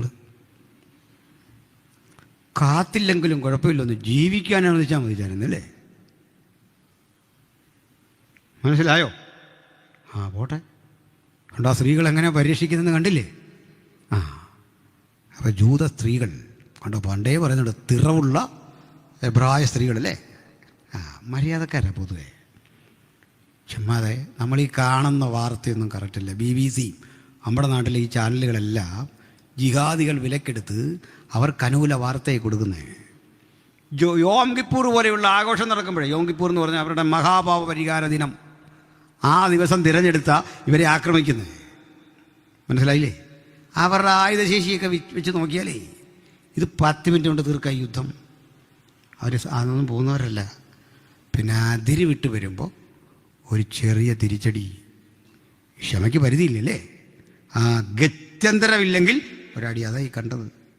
ഹല്ലേലൂയ, സ്തോത്രം. ഇതാണ് ജൂതൻ. അവൻ ചരിത്രത്തിലേക്ക് തിരിച്ചു വന്നു. ഇനി വേറെ കാര്യങ്ങളൊക്കെ ഉണ്ട്, സമയക്കുറവുകൊണ്ടും കൊണ്ട് പോകുന്നില്ല. ഇനി മറ്റൊരു കാര്യം കൂടെ പറഞ്ഞ് നമ്മുടെ ചിന്ത പൂർത്തീകരിക്കാം. ഇതിനിടയിൽ സഭ, വീണ്ടെടുക്കപ്പെട്ട ദൈവമക്കളുടെ കൂട്ടം, അത് ഒരുങ്ങുക. സഭ രൂപപ്പെടുന്ന എങ്ങനെ? ആദ്യത്തെ ആദം ഏദനിലൊരു ഗാഢനിദ്ര സംഭവിച്ചു. ആ ഗാഢനിദ്രയിൽ അവനൊരു പാർട്ണർ രൂപപ്പെട്ടു, ഹവ്വ അല്ലേ. ഒടുക്കത്തെ ആദമിന് 6-ാം മണി നേരം മുതൽ 9-ാം മണി നേരം വരെ ദേശത്തിരുട്ടുണ്ടായി. അന്ന് അവിടുത്തെ പാർട്ണർ ആ ശരീരത്തിലുണ്ട്. ആ വിലാപ്പുറം കുത്തി തുളയ്ക്കപ്പെട്ടപ്പോൾ ആ പാർട്ണർ ഇങ്ങ് പുറത്തു വന്നു. ആ പാർട്ണർ പ്രത്യക്ഷമാകുന്നത് അപ്പോസ്തല പ്രവൃത്തി 2. ആ പാർട്ണറുടെ പേരാ തിരുസഭ, വീണ്ടെടുക്കപ്പെട്ട നമ്മൾ. ഹല്ലേലൂയ. വീണ്ടെടുക്കപ്പെട്ട ആ ജനത അന്ന് കൂടിയിരുന്നപ്പോൾ, അത് മർക്കോസിൻ്റെ മാളിക മുറി എന്ന് അനുമാനിക്കുന്നു. നേരെ അതൊന്നും എഴുതിയിട്ടില്ല, മാളിക മുറി എന്നേ ഉള്ളൂ. മർക്കോസിൻ്റെ ആയിക്കോട്ടെ, നമുക്ക് വിരോധമില്ല. അവിടെ തന്നെയാണ് എല്ലാവരും അത് അംഗീകരിക്കുന്ന കാര്യമാണ്. അവിടെ എത്ര പേര് കൂടിയിരുന്നെന്നാ? എത്ര പേരാ? അത് തെറ്റാണ്. 120 കൂടിയിരിക്കുന്നതിന് മുമ്പാണ് 3 ഗാദറിംഗ് ഉണ്ട്. ഈ ആക്സ് 2 പറയുന്നത് 120 ആകാം, അതിൽ കൂടുതലാകാം, അതിൽ കുറവാകാം. മനസ്സിലായില്ല? തിരിച്ച് കൃത്യം അറിയണം നമ്മൾ. അറിയാതെ ചില കാര്യങ്ങൾ മനസ്സിലിങ്ങനെ കിടപ്പുണ്ട്, കറക്റ്റല്ല. ചിലപ്പോൾ നമ്മൾ പ്രസംഗിക്കുമ്പോൾ കേട്ടിട്ടില്ലേ, പൗലോസ് കുതിരപ്പുറത്തും താഴെ വീണു. നമ്മളെത്ര വായിച്ചാലും അവിടെ കുതിരയെ പോയിട്ടൊരു കഴുതയെ പോലും കാണാൻ പറ്റില്ല. ഞാനിതൊരാളോട് എന്നോട് പറയാം, എടോ പാവം പൗലോസിൻ്റെ കുതിരയെ കിട്ടുന്നില്ല, ഇയാൾക്ക് എന്നാ അസുഖമെന്ന്. ഞാൻ പറഞ്ഞു, കുതിരയല്ല, അദ്ദേഹം ഇന്നോവയിൽ വരണമെന്ന് ആഗ്രഹിക്കുന്ന ആളാണ് ഞാൻ. പക്ഷേ അതിൽ വീണാനുള്ള ഗതിയോട് ഓർത്ത് ഞാൻ പറഞ്ഞാൽ അതുകൊണ്ട് പിണങ്ങല്ലെന്ന് പറഞ്ഞു. ഈ ബൈബിളിലെ നിസാര കാര്യം പറഞ്ഞ് ആളുകൾ തമ്മിലിടിച്ചാൽ മിണ്ടാതെ നടക്കുന്നവരെ കണ്ടിട്ടില്ലേ? നമ്മളെന്തിനാ അത് പറഞ്ഞ് അടി വെക്കുന്നത്? പോട്ടെ. അപ്പോൾ കൃത്യത വേണം. ബൈബിൾ അങ്ങനെ തന്നെയോ തിരുവെഴുത്തെന്ന് ശോധന ചെയ്യണോ? ഉപദേശിച്ച് പോയി കഴിഞ്ഞതെല്ലാം ഒന്ന് വായിക്കണം, നേരാണോ എന്നൊക്കെ ഒന്ന് വായിക്കണം, പഠിക്കണം, വിശകലനം ചെയ്യണം. അപ്പോഴേ ഈ കൂടിയിരിക്കുമ്പോൾ അഗ്നിജാല പോലെ പിളർന്നിരിക്കുന്ന നാവുകൾ അവർക്ക് പ്രത്യക്ഷമായി. അവ ഓരോരുത്തരുടെ മീതെ പതിഞ്ഞു. ആത്മാവ് അവർക്കുച്ചരിക്കാൻ നൽകിയതുപോലെ അവർ അന്യഭാഷകളിൽ സംസാരിച്ചു തുടങ്ങി. അപ്പോൾ സഭ ആരംഭിച്ചതിൻ്റെ അന്ന് നമുക്കൊരു ഗിഫ്റ്റ് കിട്ടി. എന്തെന്നാ അതിൻ്റെ പേര് other tongues, speaking in tongues. 42 വർഷം IPSൽ പാസ്റ്ററായിരുന്നൊക്കെ പറഞ്ഞൊരു മനുഷ്യൻ്റെ വാക്കുകളൊക്കെ നമ്മൾ കേട്ടു. മിക്കവാറും ഒരു കാര്യം കേട്ടോണം, ചിലരിങ്ങനെ പറയുമെങ്കിലും സൂക്ഷ്മാംശങ്ങളിൽ പഠിച്ച് അതിലൊക്കെ എത്ര ശരിയുണ്ടെന്നറിയില്ല. IPSക്ക് എവിടെ അസിസ്റ്റൻറ്റ് പാസ്റ്റർ എന്ന് ഒഫീഷ്യലി ഒരു പദവിയില്ല. ഉണ്ടോ? സഭയ്ക്കാക്കാം, അസോസിയേറ്റ് പാസ്റ്ററെ ലോക്കൽ സഭയ്ക്കുമൊക്കെ കൂടിയാക്കാം, പക്ഷെ ബൈബിളിലില്ല. അങ്ങനെയാണ്. അപ്പോൾ ഇവരെ ക്ലെയിമാണ്. ചിലതരം നഷ്ടബോധങ്ങളിൽ ചിലക്ക് കിട്ടാത്ത ചില കനികളെ ഓർത്ത് ഇങ്ങനെ ദുഃഖിച്ച് അത് ഇതൊക്കെ പറയുന്നതാണ്. അവർക്കത് കിട്ടുന്നില്ല. നമുക്കതേപ്പറ്റി ഒന്ന് പറഞ്ഞു പോകണം സഹോദരങ്ങളെ. ഈ നമ്മുടെ സഹകാരികളായ ബ്രദറൻകാരടക്കം, നമ്മുടെ സ്വന്തം സഹോദരങ്ങളാണ്, അവരടക്കമുള്ള ആളുകൾ നമ്മെ ഏറ്റവും അധികം വിമർശിക്കുന്നത് ഈ അന്യഭാഷയുടെ പേരിലാണ്, അല്ലേ? ഇനി ഇതിന് നമ്മുടെ ഇടയിൽ നിന്നും വിമർശിക്കുന്നവരുണ്ട്. അവരുടെ വാക്കുകൂടി എടുത്തിട്ട് മറ്റൊരു പറയുന്നത് ഇന്നാരിങ്ങനെ പറഞ്ഞു ഇങ്ങനെയൊക്കെയുള്ള. പക്ഷെ രണ്ടും രണ്ടാ. ഒന്ന്, അന്യഭാഷാ ഭാഷണം ഒരു കൃപാവരമെന്ന നിലയിൽ ഇന്നും നിലനിൽക്കുന്നു എന്ന് വിശ്വസിക്കുന്ന ഒരാൾ, അവർക്ക് പെന്തക്കോസ്തിൽ അംഗത്തുള്ളൂ. ആ വ്യക്തി ഡിസോർഡറായ ഏതെങ്കിലും ഒരു കാര്യത്തെ വിമർശിക്കുന്നതും അന്യഭാഷയെ നിലനിൽക്കുന്നില്ല എന്ന് പറയുന്നതും രണ്ടല്ലേ. ഒന്ന് ടോട്ടൽ നിരാശമാണെങ്കിൽ മറ്റൊന്ന് അതിലെ അപാകതയാണ് ഒരുത്തൻ വിമർശിക്കുന്നത്. മറ്റൊരു രണ്ടും കൂടെ ചേർത്തെടുത്തിട്ട് പറയാം, നിങ്ങളുടെ ആൾ പോലും പറയുന്നു അത് തെറ്റാണ്. ഇവിടെ ഒരു ഉപദേശം ഒന്ന് പഠിച്ചു പോകണം. സഭ ഒരുങ്ങണ്ട എങ്ങനെയാണെന്ന് പറയാനാ കേട്ടോ. പണക്കുണ്ടോ? പറയാം. ഈ നമ്മളെപ്പോഴും പാടും, തീ പോലെ അടിക്കണം, അങ്ങനെ തീ പോലെ ഇറങ്ങണം, കാറ്റ് പോലെ അടിക്കണം, ഇല്ലേ, കുതിര പോലെ പായണമെന്നൊക്കെ പറഞ്ഞ് നമ്മളൊരു വേർഷൻ കറക്റ്റ് അല്ലെങ്കിൽ എനിക്കത് ഓർമ്മ വരുന്നില്ല പാട്ടൊന്നും, ഇങ്ങനെയൊക്കെ പാടും. ഏട്ടാ ഞാൻ ചോദിക്കട്ടെ, ഇവിടെ ഇരിക്കുന്ന 90% ആളുകളും അന്യഭാഷയുള്ളവർ ആണല്ലോ. പക്ഷെ ഒരു കാര്യം, നിങ്ങൾ ഈ അന്യഭാഷാ ഭാഷണം നിങ്ങൾക്ക് കിട്ടുമ്പോൾ അഗ്നിജാല പോലെ വിളർന്നിരിക്കുന്ന നാവ് പ്രത്യക്ഷമായോ? നിങ്ങളിൽ പതിഞ്ഞോ? ഒരു കൊടിയ മുഴക്കം ആകാശത്തുണ്ടായോ? ഇരുന്ന വീട് മുഴുവൻ നിറഞ്ഞോ? എൻ്റെ കാര്യത്തിലില്ല. അങ്ങനെ ഉണ്ടാകത്തില്ലെന്നൊന്നുമില്ല. അവിടെ ഉണ്ടായില്ല. ഉണ്ടായോ?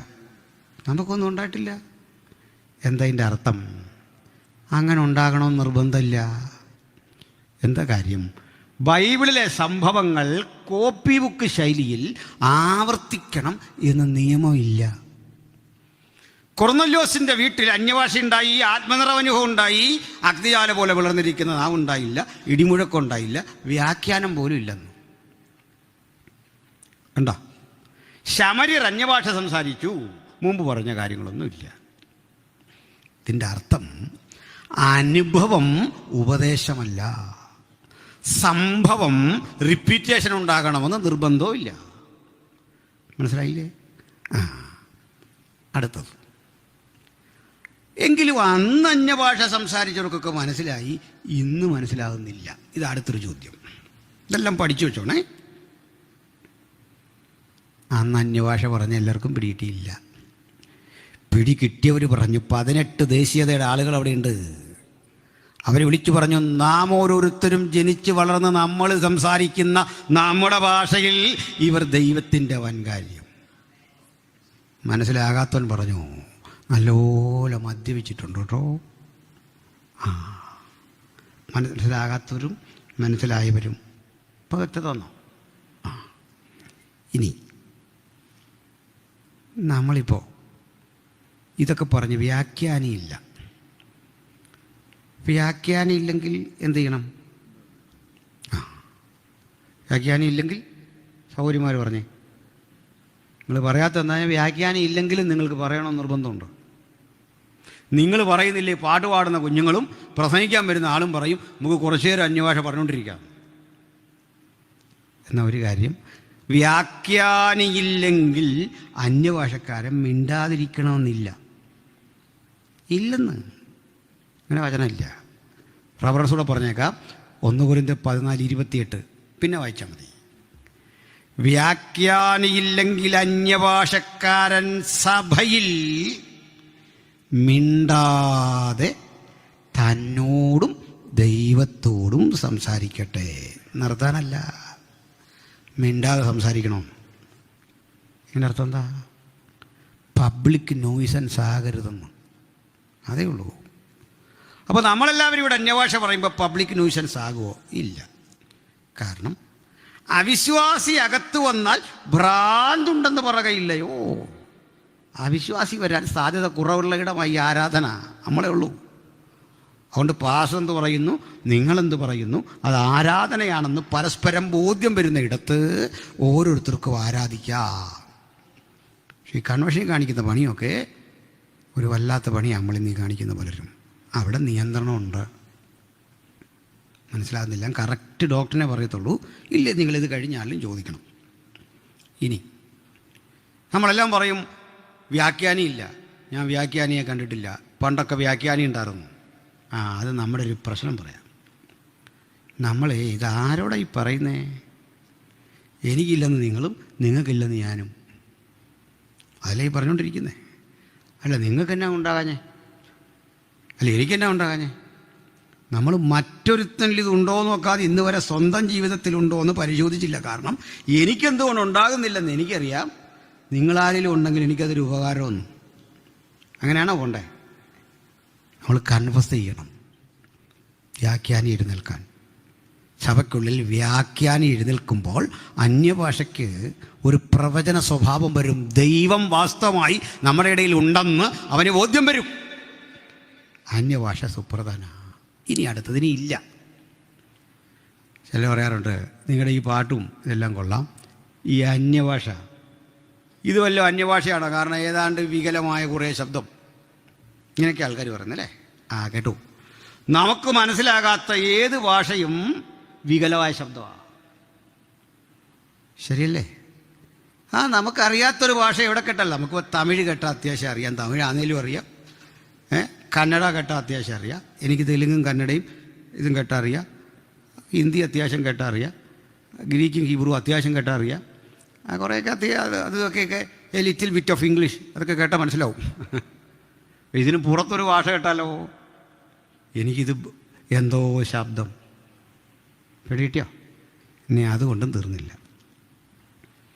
ഞാൻ ഡിബേറ്റിലൊരു ബ്രദറൻ സഹോദരനുമായിട്ട് സംസാരിക്കാൻ പറഞ്ഞു. പുള്ളി പറഞ്ഞു ഇതൊക്കെ ശരി, എന്തുകൊണ്ട് ഇന്നത്തെ അന്യഭാഷ മനസ്സിലാകുന്നില്ല? ഞാൻ പറഞ്ഞു കാരണം അത് അന്യഭാഷയാണ്. വീണ്ടും ഇയാൾ ചോദിച്ചു അതല്ല മനസ്സിലാകുന്നില്ല. അപ്പോഴും ഞാൻ പറഞ്ഞു കാരണം അത് അന്യഭാഷയാണ്. ഒരു 8-10 റൗണ്ട് കഴിഞ്ഞപ്പോൾ പുള്ളി മടുത്തുപോയി. എൻ്റെ കാര്യം പറയാം.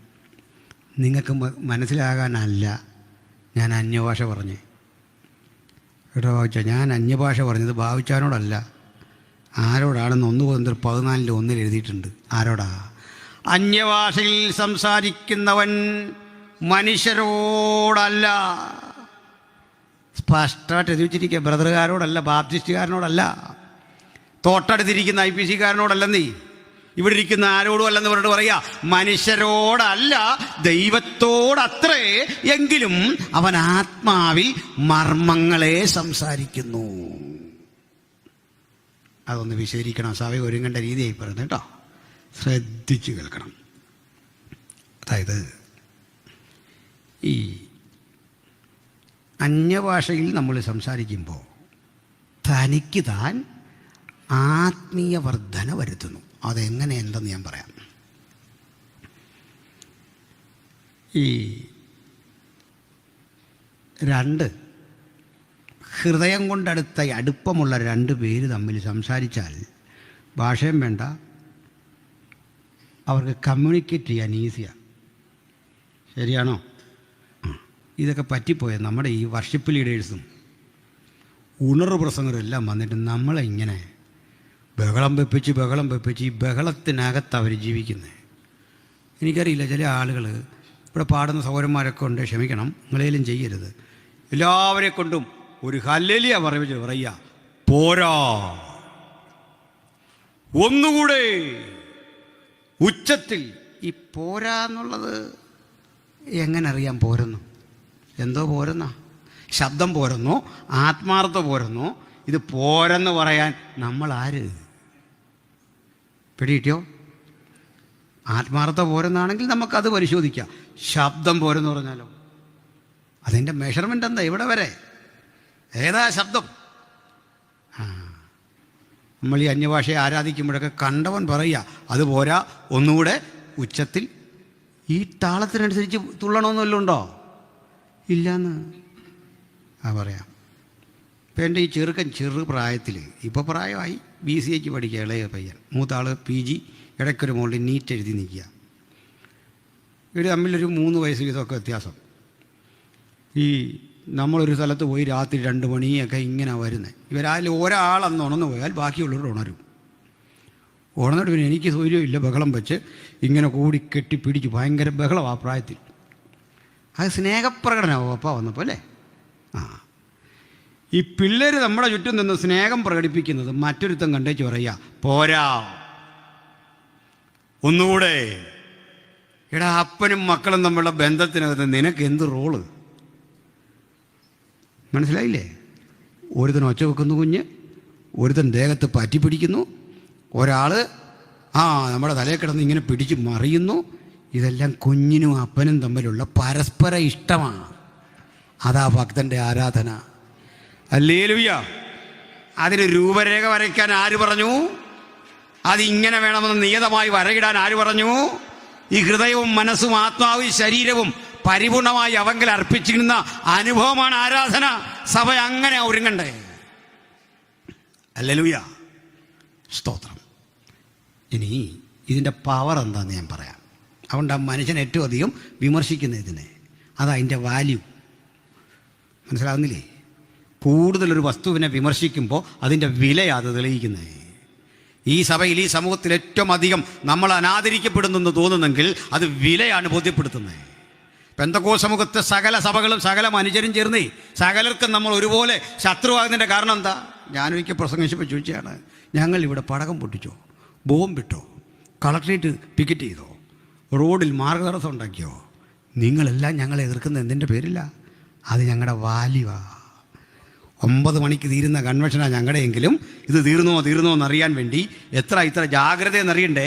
നിങ്ങൾക്കറിയാം, ഇതൊക്കെ ചെയ്യുന്നതിലും വലിയ സ്ഫോടനാത്മകമായ ഒരു കാര്യം ഇവിടെ നടക്കുന്നുണ്ട്. പാപിയുടെ മാനസാന്തരം, അതുണ്ടാക്കുന്ന ആ പവറുണ്ടല്ലോ. ഇതുകൊണ്ട് ആത്മനിറവ് ഇതുപോലെയാണ്. അതില്ലാത്ത ആളുകൾക്ക് അവർ മോശപ്പെട്ട മനുഷ്യരൊന്നല്ല. അതുകൂടെ പറഞ്ഞേക്കാം. ഒരുത്തിന് ഇനി അന്യഭാഷ പറയുന്നില്ല, നമ്മളെല്ലാം അവനെ കോടും പാപിയായിട്ട്. ഇതൊക്കെ എന്തോ നമ്മുടെ യോഗ്യത നോക്കിയാണോ ദൈവം കൃപ തന്നേ? വിശുദ്ധ ജീവിതം നോക്കിയാണോ ഈ കൃപ തന്നേ? ഒന്നുമല്ല. അയോഗ്യനായിരുന്ന നമ്മെ സ്നേഹിച്ച മഹാസ്നേഹം തമ്പുരാൻ തന്നതെല്ലാം കൃപയാണ്, ഔദാര്യമാണ്. അതുകൊണ്ട് ഇത് കൃപാവരം കിട്ടിയവൻ കിട്ടാത്തവനെ പരിഹസിക്കല്ലേ. അവൻ കുറഞ്ഞവനാണെന്ന് ഓർക്കരുതേ, അവന് പുറകിലിരിക്കുന്നവനാണെന്ന് ഓർക്കരുതേ. കൃപാവരം കിട്ടിയത് എൻ്റെ എളിമത്തം വർദ്ധിപ്പിക്കണം.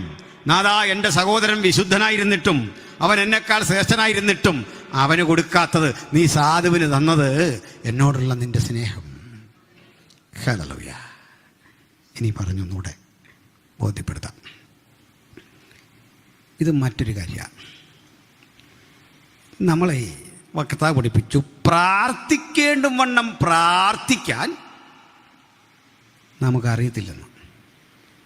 പ്രാർത്ഥിക്കേണ്ടും വണ്ണം പ്രാർത്ഥിക്കാൻ അറിയാവുന്ന ആരെങ്കിലും ഉണ്ടെന്ന് പറ, കൈയൊന്നും നോക്കണ്ട. എന്നാൽ നമ്മൾ ഈ കൈ പൊക്കി ഒരു പരിവായ സമൂഹമാണ്. ഈയിടയ്ക്ക് ഒരു അച്ഛൻ പറയുന്നത് കേട്ടു, ഞാൻ വന്നിട്ടേ കുളിക്കുന്നുള്ളൂ യോഗം കഴിഞ്ഞ്. ഞാൻ അമ്മച്ചി ചോദിച്ചു, എന്ത് ചോദിച്ചാൽ യോഗത്തിന് പോവല്ലേ?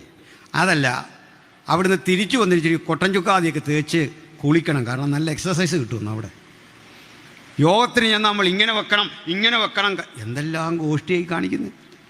ഇതായി നാട്ടുകാരൻ അപഹസിക്കുന്നത്. അതിലേക്കൂടെ വരികയാണേ. അവൻ്റെ മുമ്പിൽ കൊണ്ട് ഇതൊക്കെ കൊടുക്കണോ? ഈ കൃപാവരങ്ങളെ താറടിക്കാൻ അവൻ്റെ മുമ്പിൽ ഇട്ടുകൊടുക്കരുത്. കുട്ടികൾ ചെറുപ്പത്തിലേ ഈ കളിക്കും വീട്ടിൽ കിടന്നു. സഭയും യോഗമൊക്കെ അവർ കൂടും, കൊച്ചു പിള്ളേർ കളിക്കുമല്ലോ. എൻ്റെ വീട്ടിലിങ്ങനെ കളിക്കുമ്പോൾ ഞാൻ മക്കളോട് പറയും, പാട്ട് പാടാൻ ഡ്രമ്മടിക്കുക, ഇതിനൊന്നും കുഴപ്പമില്ല, അന്യഭാഷ പറഞ്ഞുള്ള കളി വേണ്ട. നിനക്ക് കളിക്കാനേ ഞാൻ സാധനമൊക്കെ മേടിച്ച് തന്നിട്ടുണ്ട്, അത് വെച്ച് കളിച്ചോണം. കാരണം എനിക്ക് ഇതിൻ്റെ വില അറിയാതെ വെറുതെ ഇട്ട് കളിയാക്കാനും കളിപ്പിക്കാനുള്ളതല്ല. നല്ല ആത്മപ്രേരണയുള്ളവർ മാത്രം ആത്മനിറവിൻ്റെ പ്രചോദനത്താൽ ദൈവാത്മാവ് ഇടപെടുന്ന അവസരത്തിൽ ഹൃദയം തുറന്ന് ദൈവത്തോട് സംസാരിക്കാനുള്ള ഭാഷയത്. ആ കമ്മ്യൂണിക്കേഷൻ്റെ കാര്യം കൂടെ പറയാം. പ്രാർത്ഥിക്കേണ്ട വണ്ണം പ്രാർത്ഥിക്കാൻ നമുക്കറിയില്ല. ഉദാഹരണം പറയാം, ഞാൻ നിങ്ങളോട് പ്രാർത്ഥന ചോദിച്ചു, നിങ്ങൾ വൈകിട്ടിരുന്ന് പ്രാർത്ഥിക്കുക, കർത്താവേ ഇന്ന് ഇവിടെ വന്ന് അനുഗ്രഹത്തോട്ടെന്ന് പറഞ്ഞ ദൈവാസനെ അനുഗ്രഹിക്കണേ. കുറേ കഴിഞ്ഞിട്ട് കർത്താവ് നീ അനുഗ്രഹിക്കണേ എന്ന് പറഞ്ഞ് മസിൽ പിടിക്കാൻ തുടങ്ങിയിട്ട് കുറേ നേരമായി. എങ്ങനെ അനുഗ്രഹിക്കണം നമുക്കറിയത്തില്ല. എന്നെപ്പറ്റി ഒന്നും നിങ്ങൾക്ക് അറിയില്ലെന്ന്, നിങ്ങളെപ്പറ്റി എനിക്കും അറിയത്തില്ല, പാസ്റ്റർക്കും അറിയില്ല, നിങ്ങൾക്ക് പാസ്റ്ററെ അറിയില്ല. എന്താ കാര്യം? ഇവിടെ എഴുന്നേറ്റ് നിന്ന് നിങ്ങൾ പറയല്ലേ സാക്ഷി. ആ സാക്ഷി പറഞ്ഞത് മുഴുവൻ എടുത്തു നോക്കിയാൽ ഇന്ന് വരെ നമ്മൾ യഥാർത്ഥ സാക്ഷ്യം പറഞ്ഞില്ല. വേദന പാതിയിലധികം വിഴുങ്ങി ആരോടും പറയാതെ അങ്ങ് മാറ്റി എഡിറ്റ് ചെയ്തേ ഒരു പബ്ലിക്ക് കേട്ട കുഴപ്പമില്ലാത്ത കാര്യം മാത്രമാണ് ഇവിടെ നിന്ന് പറഞ്ഞത്. ചങ്ക് പൊട്ടി പറഞ്ഞത്, ചില വാക്കൊന്നും പുറത്തു വന്നില്ല. അതുകൊണ്ട് പാസ്റ്റർക്ക് അറിയില്ല നിങ്ങളുടെ വേദന, പാസ്റ്ററുടെ വേദന നിങ്ങൾക്കും അറിയില്ല, ലോകത്താർക്കും അറിയില്ല. പക്ഷേ ഇതറിയുന്ന ഒരുത്തനുണ്ട്. ഇത് അറിയിക്കേണ്ട ഒരു കോടതിയുണ്ട്, ഒരു സ്ഥലം. കോടതിക്കൊരു പ്രത്യേകതയുണ്ട്, കോടതിക്കൊരു വ്യവഹാര ഭാഷയുണ്ട്. അത് പഠിച്ചവനെ അത് പറയാൻ പറ്റൂ. അവിടെ നമുക്ക് ഈ ഭാഷ അറിയാത്തത് കൊണ്ട് സർക്കാർ അംഗീകരിച്ചൊരു ബാരിസ്റ്ററി, ഒരു അഭിഭാഷകൻ നമുക്ക് വേണ്ടി സംസാരിക്കും. അതുകൊണ്ട് ആ വക്കീലാണെങ്കിലും കേസ് നടത്താൻ വേറൊരു വക്കീലിനെ വെക്കുന്നതിനാ. അതിന് കാരണമുണ്ട്. എനിക്കറിയാത്ത ലൂപ്പ് ഹോളുകൾ അയാൾക്കറിയാം. കാരണം ഞാനതിലെ ഒരാളെന്നുള്ള നിലയിൽ ഇടപെടുന്നെങ്കിൽ അയാൾ കേസിനെ പുറത്തുനിന്ന് കാണുമ്പോൾ കുറേ കൂടെ കാര്യങ്ങൾ കിട്ടും. അതിനയാൾ വാദിക്കാൻ നിൽക്കുക. നമ്മളിതെല്ലാം പറയുമ്പോൾ ഇദ്ദേഹം കോടതിയോട് നമുക്ക് വേണ്ടി സംസാരിക്കുക. ഇതിൽ പിഴവ് പറ്റിയ നേരെ അകത്ത് പോകുന്ന കേസാണ്, അഴി എണ്ണേണ്ട കേസാണ്. പക്ഷേ ഞാൻ അഴി എണ്ണില്ല എന്ന് എനിക്ക് ഉറപ്പാണ്. കാരണം എൻ്റെ ബാരിസ്റ്ററി, എൻ്റെ അഭിഭാഷകൻ എനിക്ക് വേണ്ടി സകലതും ചെയ്യുന്നവനാണെന്ന് മാത്രമല്ല, സകലതും പെയ്ഡാക്കിയതിൻ്റെ കാൽവരയുടെ കൊലമരത്തിൽ കൊടുത്തു തീർത്ത രസീത് അവൻ്റെ പക്കലുണ്ടെന്ന് പറയാ. അവനെ ശിക്ഷിക്കാനാവാത്ത വിധത്തിൽ 33 തിരുവയസ്സിലെ രക്തം കൊണ്ട് വിലക്കി വാങ്ങിയ, അഡോപ്റ്റ് ചെയ്ത ആ തെളിവാ ഇത്. കണ്ടോ, ഇതങ്ങോട്ട് ഉയർത്തിപ്പിടിച്ചിട്ട് അങ്ങോട്ട് പറയുമ്പോൾ വാദിഭാഗം തോറ്റു തകർന്ന് തുന്നം പാടിപ്പോകും. ഈ പ്രവൃത്തിയാ യേശുവിൻ്റെ മധ്യസ്ഥ പ്രാർത്ഥന ഇപ്പം നടന്നുകൊണ്ടിരിക്കുക. ഉയരത്തിൽ അത് നടന്നുകൊണ്ടിരിക്കുക.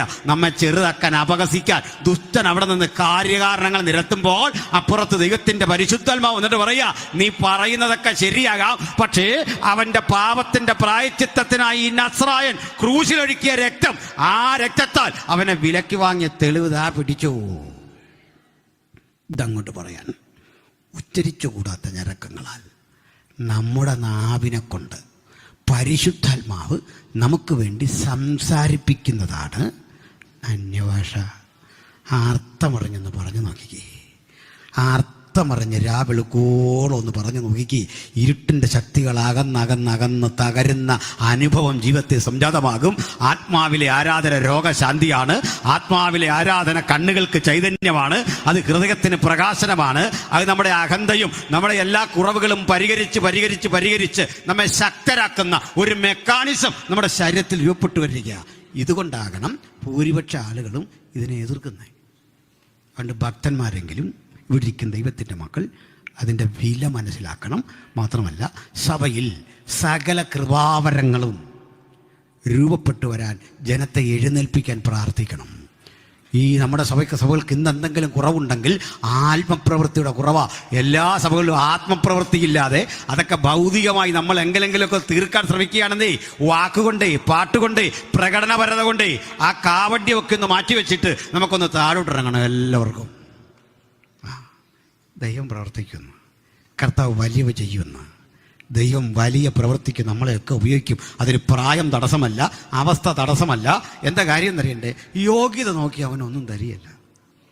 ഞാൻ യോഗ്യനാന്ന് പറഞ്ഞിരുന്ന, യോഗിയാണെന്ന് പറഞ്ഞിരുന്ന മറ്റവൾ യോഗി അല്ലെന്ന് പറഞ്ഞാലൊന്നും ദൈവം കേൾക്കൂല. അവൻ തനിക്കിഷ്ടമുള്ളവർക്ക് തൻ്റെ കാരുണ്യം പോലെ നൽകുന്നു. ഇങ്ങനെയാ സഭ ഒരുക്കുന്നത്. ഇപ്പം സഭയെ പേഴ്സണലി ഒരുക്കുക. ആ ഒരുക്കത്തിൻ്റെ അടുത്തൊരു തലം കൂടെ പറയാം. നല്ലൊരു ഉദാഹരണം പറയുന്നത്, 1 വർഷത്തിന് താഴെ ഒന്ന് വേണ്ട 2 വർഷം എടുക്കാം. 2 വർഷത്തിൻ്റെ ഉള്ളിൽ കല്യാണം കഴിച്ചവർ എത്ര പേരുണ്ട്? 2 വർഷത്തിനുള്ളിൽ ആരുമില്ല. 2 വർഷമേ ആയുള്ളൂ. അതിൻ്റെ താഴെ ഉള്ളവർ 3 വർഷം ആരുമില്ല. ഉണ്ടോ? കല്യാണം നടക്കുന്നില്ല. അതൊരു വലിയ വിഷയമാണല്ലോ ഇവിടെ. പോട്ടെ, എങ്കിലും പറയാം. പ്രിയപ്പെട്ടവരെ, ഈ 3-4 കൊല്ലത്തിൻ്റെ ഒക്കെ ഉള്ളിൽ കല്യാണം കഴിച്ച ആൺകുട്ടികൾക്കൊരു പ്രശ്നമുണ്ട്.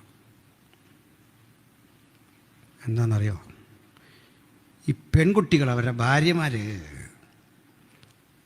നമ്മുടെ എല്ലാ അവസ്ഥ, കല്യാണം കഴിച്ച എല്ലാവരുടെയും അവസ്ഥ കേട്ടോ, പാസ്രയുടെയും നമുക്കടെ എല്ലാ അവസ്ഥയാണ്. നമ്മളാ കല്യാണം കഴിഞ്ഞ നാളിൽ ഇവർ ചില ഭക്ഷണമൊക്കെ നമുക്ക് ഉണ്ടാക്കി തരും. മിസ്സിസ് കെ എം മാത്യുവിൻ്റെ പുസ്തകമൊക്കെ നോക്കി ഉണ്ടാക്കുന്ന. പക്ഷെ അതെങ്ങനെയൊക്കെ കഴിച്ചു, ഒരു കൃപ കൊണ്ടത് കഴിച്ചതാണ്. ഒരു ചായയൊക്കെ കിട്ടുമെന്ന്, അതിലും നല്ല ചായ നമുക്ക് ട്രെയിനിൽ കിട്ടും. ഇത് കഴിക്കാനൊക്കെയോ കഴിക്കാതിരിക്കാനൊക്കെയോ? ഈ വീട്ടിൽ 3, 4, 5 മക്കളെടുത്ത് ഇളയ ആളാണെങ്കിൽ പറയും വേണ്ട. കാരണം ഈ മൂത്ത ആളുകൾ ഇവനെ പരിഗണിച്ച് ഇങ്ങനെ കൊഞ്ചിച്ച് ലാളിച്ചൊരു പരിവാക്കി വെച്ചിരിക്കുകയായിരിക്കും. അമ്മയെ ഷൗട്ട് ചെയ്ത്, ചേച്ചിയെ ഷൗട്ട് ചെയ്തൊക്കെ ഇങ്ങനെ പറ്റിച്ച് ജീവിക്കുന്ന കുറേ കക്ഷികളുണ്ടല്ലോ നമ്മുടെ കൂടെ. ഇങ്ങനെയുള്ള പുള്ളികളെ ഏറ്റവും അനുഭവിക്കുന്ന കാരണം എന്താ? ഇവളീ ചായ കൊണ്ടുവച്ചു, ബീഫ് ഫ്രൈ ചെയ്ത് കൊണ്ടുവച്ചു, മത്സ്യം കൊണ്ടുവച്ചു. ഈ മീനൊക്കെ അവൾ ഫ്രൈ ചെയ്ത് വെച്ചേക്കുന്നുണ്ടാ ഇങ്ങനെ ബലത്തിന് പിടിച്ചില്ലേ അത് പോയി വേമ്പനാട്ടുകാലി ചാടും. പോകാൻ ഒരുങ്ങി നിൽക്കുക. എന്നാൽ ഇവൻ കഴിച്ചു. ഒടുക്കം ഇത് മിനിമം ആക്കി. കാരണം അമ്മ തരുന്ന പോലെ ഒക്കുന്നില്ല. അതെന്താ അമ്മ തരുന്ന പോലെ ഒക്കാത്തതെന്ന് അറിയണ്ടേ? ആര് ഭക്ഷണം തന്നാലും അമ്മ തരുന്ന പോലെ ഒക്കാത്തെന്താ? ഏത് ഹോട്ടലിൽ കഴിച്ചാലും അമ്മ തരുന്ന പോലെ ഒക്കൂല. അതിൻ്റെ കാരണം കുഞ്ഞിനെ ടേസ്റ്റ് പഠിപ്പിച്ചത് അമ്മയാണ്. അമ്മയാണ് ഉപ്പിൻ്റെ അളവ് തീരുമാനിച്ചത്, ചൂടിൻ്റെ അളവ് തീരുമാനിച്ചത്, എരിവിൻ്റെ അളവ് തീരുമാനിച്ചത്.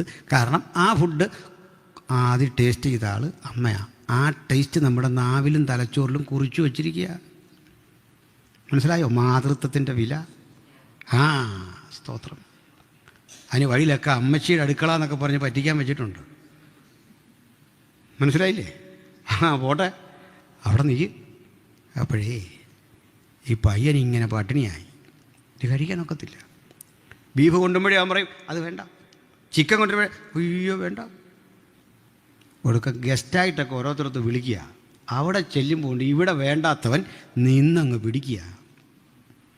ഈ പെണ്ണിന് മനസ്സിലായി എന്നാൽ ഞാൻ കൊടുത്തിട്ട് പഠിച്ച് പഠിച്ച് പഠിച്ച് പഠിച്ച് വന്നപ്പോൾ അവൾക്ക് ഇവൻ്റെ ഇഷ്ടങ്ങൾ മനസ്സിലാക്കാൻ കുറേ നാളെടുത്തു. അല്ലേ? അങ്ങനെയല്ലേ? കുറേ കഴിഞ്ഞപ്പോൾ ഇപ്പോൾ ഒരു കാര്യം, ഇപ്പോൾ അവൾ തന്നാലേ ഒക്കുള്ളൂ. മകൾ തന്നാലോ മറ്റാരെങ്കിലും തന്നാലോ സെർവൻ്റ് ഉണ്ടാക്കി തന്നാലോ ഹോട്ടലിൽ കഴിച്ചാലോ ഒക്കൂല. ഭാര്യ തരണം. എന്താ കാര്യം എന്നറിയണ്ടേ? വർഷങ്ങൾ കൊണ്ടേ അവൾ എൻ്റെ ടേസ്റ്റിലേക്ക് വളർന്നു. മനസ്സിലായോ? ഹല്ലേലൂയ. ഇതെല്ലാം കഴിഞ്ഞ് ഇവൾ ചോദിക്കുക, എന്നിട്ടും എന്തിനാ ഭക്ഷണമൊക്കെ കഴിച്ച പണ്ടത്തെ? എന്തിനാ കഴിച്ചതെന്നറിയണ്ട? അയാൾ പറയാം ഇത്രേ ഉള്ളൂ കാര്യം. കാരണം നിന്നോടുള്ള സ്നേഹം. ഞാനൊരു വലിയ മർമ്മം പറയാം. വാസ്തവത്തിൽ നമ്മൾ നമ്മുടെ കാന്തന് ഇതുവരെ കൊടുത്തതൊക്കെ ക്വാളിറ്റി ഉള്ളവല്ലാണോ? ഇന്ന് പാടിയ പാട്ട്, ഇന്ന് നടത്തിയ ക്ലാസ്, ഇന്നലെ വായിച്ച സങ്കീർത്തനവും പ്രബോധനവും നമ്മുടെ ജീവിതം മൊത്തം എടുത്താൽ ടേസ്റ്റി ആയതാണോ യേശുവിന് കൊടുത്തതെന്ന്? മനസ്സിലായോ? എന്നിട്ടും കർത്താവ് കൈപ്പറ്റി എന്തിനാ? സ്നേഹത്തോടെ. അവൻ നമ്മളെ സ്നേഹിക്കുന്ന മഹാസ്നേഹം. ഈ ഉദാഹരണം മനസ്സിലായോ? നമ്മൾ കൊടുത്ത ഒന്നും ക്വാളിറ്റി ഉള്ളതല്ല. നമ്മൾ കൊടുത്ത സ്വോത്ര കാഴ്ച, നമ്മൾ കൊടുത്ത പിരിവ്, നമ്മൾ പണി കഴിപ്പിച്ച ഹാള് നല്ലതാ. പക്ഷെ നമ്മൾ സേവിക്കുന്നവൻ്റെ സ്വഭാവ മഹിമേറിയ രാജകുമാരനാ. രാജാതി രാജാവാ നമ്മുടെ കാന്തൻ. അവൻ്റെ അളവോളം വളരാൻ നാളിതുവരെ കഴിയാത്ത നമുക്ക് അവൻ്റെ അളവോളം വളരാനുള്ള ആകാംക്ഷയുടെ പേരാ ആരാധന. ഹല്ലേലൂയ. അത് സൃഷ്ടിസൃഷ്ടാവിനെ ആരാധിക്കുന്ന ഒന്നും അല്ലെന്ന് നമ്മളത്. സൃഷ്ടിസൃഷ്ടാവിനെ ആരാധിക്കുന്ന ആരാധനയാണെങ്കിലും നമ്മൾ സൃഷ്ടിക്കപ്പുറത്തെ മക്കളാ, കാന്തനത്. Hallelujah, praise the Lord. ഇനി എൻ്റെ ഒരു മറുവശം ഒന്ന് പറയാനുണ്ട്. കോടാനുകോടികളുടെ ആസ്തിയുള്ളൊരു രാജകുമാരൻ പറയുമ്പോൾ ഒരു കാര്യം കൂടെ എല്ലാവരെയും ആശ്വാസത്തിന് വേണ്ടി പറയാം. ഞങ്ങളുടെ ചർച്ചിലൊരു ബാങ്കിൽ ജോലിയുള്ള മാനേജരാണ്, SBTയുടെ. പക്ഷേ ഈ സാറ് ഭാര്യയായിട്ട് വല്ലാതെ ഉടക്കാം. നല്ല മനുഷ്യൻ, രണ്ടുപേരും നല്ല മനുഷ്യരാണ്. ഈ എപ്പോഴും ഉടക്കുന്നവർ തമ്മിൽ നല്ല സ്നേഹമാണ്. നമ്മൾ കണ്ടാൽ ഇവർ ഭയങ്കര വഴക്കാണ്, പക്ഷേ അത് ഹൃദയത്തിൻ്റെ ഒരു അടുപ്പമൊക്കെ ഉണ്ട്. ഞാനൊരു ദിവസം അങ്ങോട്ട് ചെല്ലുമ്പോൾ ഇവർ തമ്മിൽ വഴക്കാം. നമുക്ക് അവിടെ നിന്ന് പോരുകയും വേണം. ചെന്നും പോയി. ഇപ്പോൾ കേട്ടുകൊണ്ട് ചെല്ലുന്നത് എന്താണെന്നറിയോ? എൻ്റെ ഈ ചെറിയ വരുമാനം കൊണ്ട് ഞാൻ 3 പെൺപിള്ളേരുടെ കല്യാണം നടത്തി. പുള്ളിക്ക് 2 പെങ്ങന്മാരേ ഉള്ളൂ. അപ്പോൾ പുള്ളിക്കാരി ചോദിച്ചു, ഇതാരാ 3 പെൺപിള്ളേർ? ഒന്ന് നീ, നിന്നെ ആര് കെട്ടുമായിരുന്നു? ഓരോ ലോജിക്ക് പോകുന്ന പോക്കേ, ചില യുക്തി തലക്കകത്ത് കയറിയ ചിന്തിക്കുന്ന പോലെ എടുത്തില്ല. എങ്ങനെയാ നിൻ്റെയും കൂടെ കല്യാണം ഞാൻ നടത്തിയെന്ന്? ഞാനൊരു ചോദ്യം, ഒരു വിധത്തിലും യോജിക്കാത്ത, ഒന്നിനും കൊള്ളാത്തൊരു ഹസ്ബൻഡായ എൻ്റെ എന്ന് ആർക്കെങ്കിലും അഭിപ്രായമുണ്ട്? കൈ വെക്കരുത്, ചാടിക്കയറി. കുടുംബ വിഷയമാണ്. സഹോദരന്മാർക്ക് അങ്ങനെ തോന്നുന്നുണ്ട്. ഒന്നിനും ഒരു വിധത്തിലും. അങ്ങനെ ആരെങ്കിലും പറഞ്ഞാൽ അത് തെറ്റാ. കാരണം പറയാം. ഒരു പയ്യൻ പറയാ, ഞാൻ ഈ ക്യാഷ് ഒന്നും നോക്കിയില്ല, ക്യാഷ് വരും പോവും. ഇതിൻ്റെ അർത്ഥം അവന് മിടിക്കായ ഒരു പെണ്ണിനെ കെട്ടിയെന്ന് അവന് കിട്ടത്തില്ല. അല്ല, അവൻ വീട്ടുവീഴ്ച ചെയ്തൊന്നും അല്ല. ഇനി ഒരുത്തം പറയാ, ഈ സൗന്ദര്യമൊക്കെ എന്തുവാ ഭാഷ, അതിനകത്ത് വല്ല കാര്യം, ഇഷ്ടംപോലെ കാശ് കിട്ടിയെന്നാ. അല്ലാതെ ഇവിടെ ആരും വിട്ടുവീഴ്ച ചെയ്ത് ഇവിടെ ഒന്നും ഇരിപ്പില്ലെന്നേ. ചുമ്മാ ഇല്ലാത്ത കാര്യം പറയാതെ. ആരും വിട്ടുവീഴ്ച ചെയ്തെന്നാ ഒന്നുമില്ലെന്ന്. എവിടൊക്കെയോ ഒരു കോംപ്രമൈസ് നിങ്ങളോടും കൂടെ പറഞ്ഞേ. ശരിയാണോ? ശരിയല്ലേ? എവിടൊക്കെയോ ഒരു യോജിപ്പ്. എന്നാൽ ഒരു യോജിപ്പും ഇല്ലാത്ത ഒരു കല്യാണം ഞാൻ കാണിച്ചു തരാം. ഒരു വിധത്തിലും കൊള്ളതില്ല. എങ്ങനാ ഈ പയ്യൻ ഈ പെണ്ണിനെ കെട്ടിയെന്ന് തോന്നുന്ന വിധത്തിൽ ഒരു യോഗ്യതയില്ലാത്ത ഒറ്റ കല്യാണേ ലോകത്തുള്ളൂ. അത് യേശുവിൻ്റെയാണ്. കോടാനുകോടികളുടെ ആസ്തിയുള്ളൊരു രാജകുമാരൻ ചെറ്റക്കുടിലെ നിർധനയായ ഒരു പെണ്ണിനെ കണ്ടെല്ലാം അറിഞ്ഞ് അവളെ ഇഷ്ടപ്പെട്ട് നടത്തിയ ആ പരിശുദ്ധ വിവാഹമാ സഭ ഇനി കാത്തിരിക്കുന്നത്. അപ്പോൾ ഈ കാന്തനെ മനസ്സിലായ നാൾ മുതൽ അവൾക്ക് പിടികിട്ടി എല്ലാം അവൻ്റെ കൃപയാണ്. അന്നു മുതൽ അവളുടെ ചിന്ത, രീതി കൊണ്ട്, ഭാവം കൊണ്ട്, ശൈലി കൊണ്ട്, സ്വഭാവം കൊണ്ട് എൻ്റെ കാന്തനോളം എനിക്കൊന്ന് ഉയരണം. എൻ്റെ ശിഷ്ടായുസ് മുഴുവൻ ഈ കാന്തൻ്റെ നിലവാരത്തിലേക്ക് എനിക്ക് വളരണം. ആ ഒരുക്കത്തിൻ്റെ പേരാ സഭയുടെ ഒരുക്കം. ഇങ്ങനെ ഒരുങ്ങിക്കോണം. സൺഡേ പഠിപ്പിക്കാൻ, യൂത്തിനും പ്രവർത്തിക്കാൻ, സഭയിൽ പ്രവർത്തിക്കാൻ അവസരം കിട്ടുമ്പോഴൊക്കെ ഓർക്കണം, കാന്തൻ്റെ അളവോളം എനിക്ക് വളരണം. ഒന്നും നിസ്സാരമായിട്ട് എടുക്കരുത്. ഇവിടെ കയറി ഒരു വാക്ക് പറയാൻ അവസരം കിട്ടുമ്പോൾ പ്രാർത്ഥിക്കണം, എൻ്റെ കാന്തൻ്റെ അളവ് അവൻ എന്ത് തീരുമാനിച്ചുറപ്പിച്ചു ആ നിലവാരം. ഒരു പ്രസ്താവന നടത്താൻ, ഒരു പാട്ട് പാടാൻ, ആരാധിക്കാൻ അവസരം കിട്ടുമ്പോൾ ഓർക്കണം, എൻ്റെ കാന്തനൊരു നിലവാരമുണ്ട്. കോടാനുകോടി ദൂതരാർത്തുപാടി ആരാധിക്കുന്ന മഹത്വപ്രതാപനെയാ ഞാൻ എൻ്റെ കാന്തനായി കണ്ട് ആരാധിക്കുന്നത്. അവൻ്റെ നിലവാരത്തോളം എനിക്ക് വളരണം. നമുക്ക് പറ്റുമെന്ന്. കാരണം നമ്മളെ അങ്ങനെ ഒരുക്കാൻ കെൽപ്പുള്ള ഒരു വാഗ്ദത്തത്തിന് പരിശുദ്ധാത്മാവ് കൂടെയുണ്ട്. അതിനാ പരിശുദ്ധാത്മാവ് നമ്മുടെ കൂടെ നിൽക്കുന്നത് ബലഹീനതയ്ക്ക് തുണ നിൽക്കാൻ. ഞാൻ കുഴപ്പക്കാരനാണെന്ന് അവനറിയാം, നിങ്ങൾ കുഴപ്പക്കാരാണെന്നറിയാം, തികയാത്തവരാണെന്നറിയാം. നമ്മെ തികവോടെ നേരെയാക്കാൻ ഭാഗത്തിന് തെറ്റിപ്പോകുമ്പോഴൊക്കെ ബാലശിക്ഷ തന്ന് നമ്മെ ക്രമീകരിക്കാൻ. അടി നമുക്കിട്ട് കിട്ടുമെന്ന്. അടി തരുന്ന എന്തിനാ? പറയാം. ഈ കുഞ്ഞുങ്ങളെ തല്ലിയിട്ട് നമ്മളിഞ്ഞ് പോന്നു. വൈകിട്ട് ചപ്പാത്തി കഴിക്കാൻ എടുക്കുന്നതിന് മുമ്പ് അപ്പൻ ആദ്യം ചെയ്യുന്നത് എന്താണെന്നറിയണ്ടേ? തല്ലിയ മോനെ അടുത്ത് വിളിക്കും, അവൻ്റെ മുറിവിലേക്കൊന്ന് തഴുകും. എന്നിട്ട് അപ്പൻ ഒരളവ് ഭക്ഷണം ആ വായിൽ വെച്ച് കൊടുക്കും. എന്തിനാ?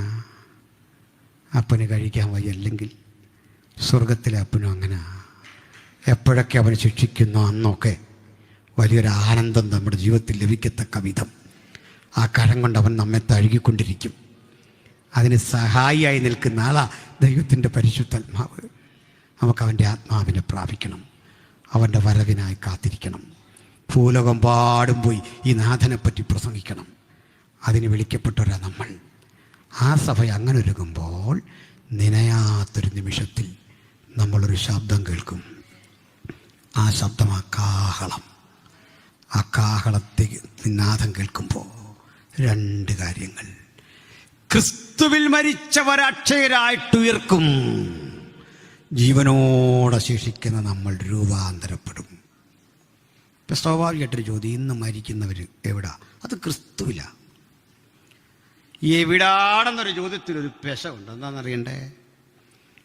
ഈ സ്പേസ് വേണ്ടത് മാറ്ററിനാണ്. പിടികിട്ടിയോ? ഈ പുസ്തകം വെക്കാനൊരു സ്ഥലം വേണമെന്ന്. ഇങ്ങനെ ഈ പുസ്തകം ആത്മാവാണെന്ന് വെക്കുക, ഇത് വെക്കാൻ സ്ഥലമൊന്നും വേണ്ട. മനസ്സിലാവുന്നോ? നമ്മളെ ശരീരം വെട്ടിട്ട് ആത്മാവില ക്രിസ്തുവിൽ മറഞ്ഞിരിക്കുന്നത്. ക്രിസ്തുവിൽ മറഞ്ഞിരിക്കുന്നു എന്ന് പറഞ്ഞാൽ വിശ്രാമസ്ഥലം ക്രിസ്തുവിലാണ്. എന്നിട്ട് കാഹളം കേൾക്കുമ്പോൾ മരിച്ചവർ ഉയർക്കുമ്പോൾ ഒരു പ്രത്യേകത പറയാം.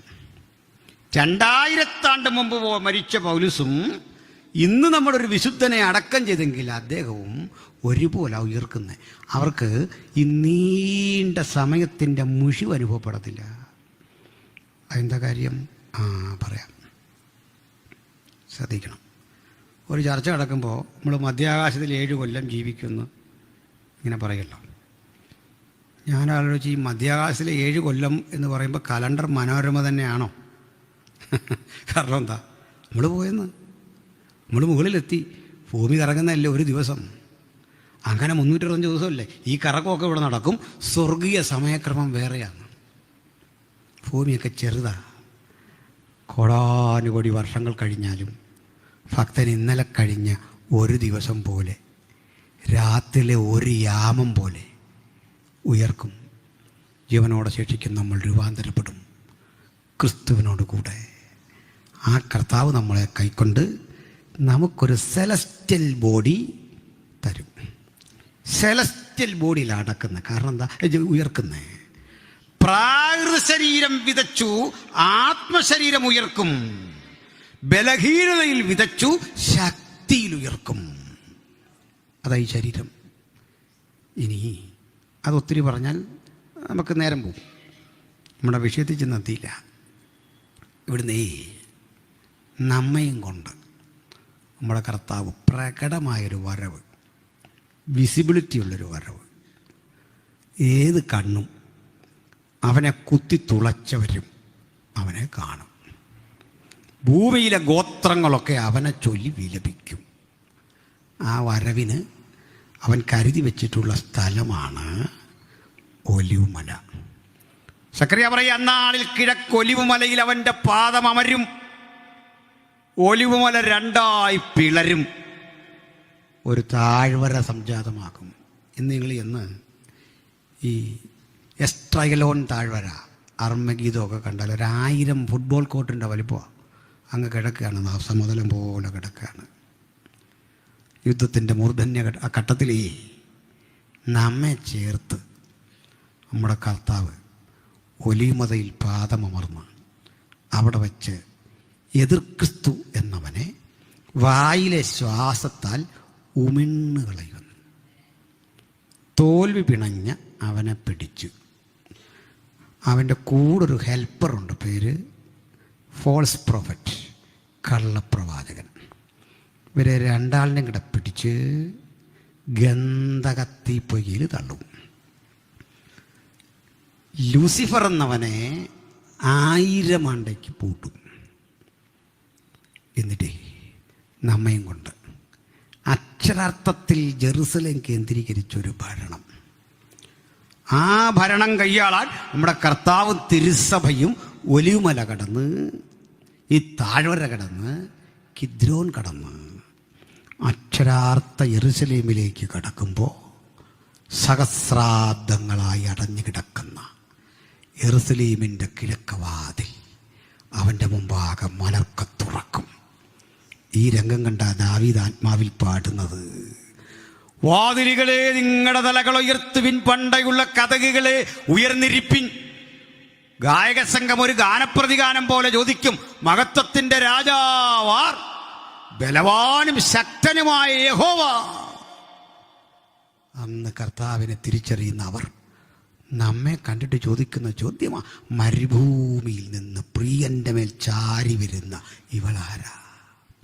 മോശയ്ക്കൊപ്പം ഒരു കൂശസ്ത്രീയെ കണ്ട് അത്ഭുതപ്പെട്ടതുപോലെ സകല ജാതികളിലും ഭാഷയിലും ഗോത്രത്തിലുമുള്ള നമ്മളെ പുതിയ നിയമത്തിൻ്റെ മധ്യസ്ഥൻ മാറോടണയ്ക്കുന്ന വിചിത്ര കൃപ കണ്ട് അവരും അമ്പരക്കും.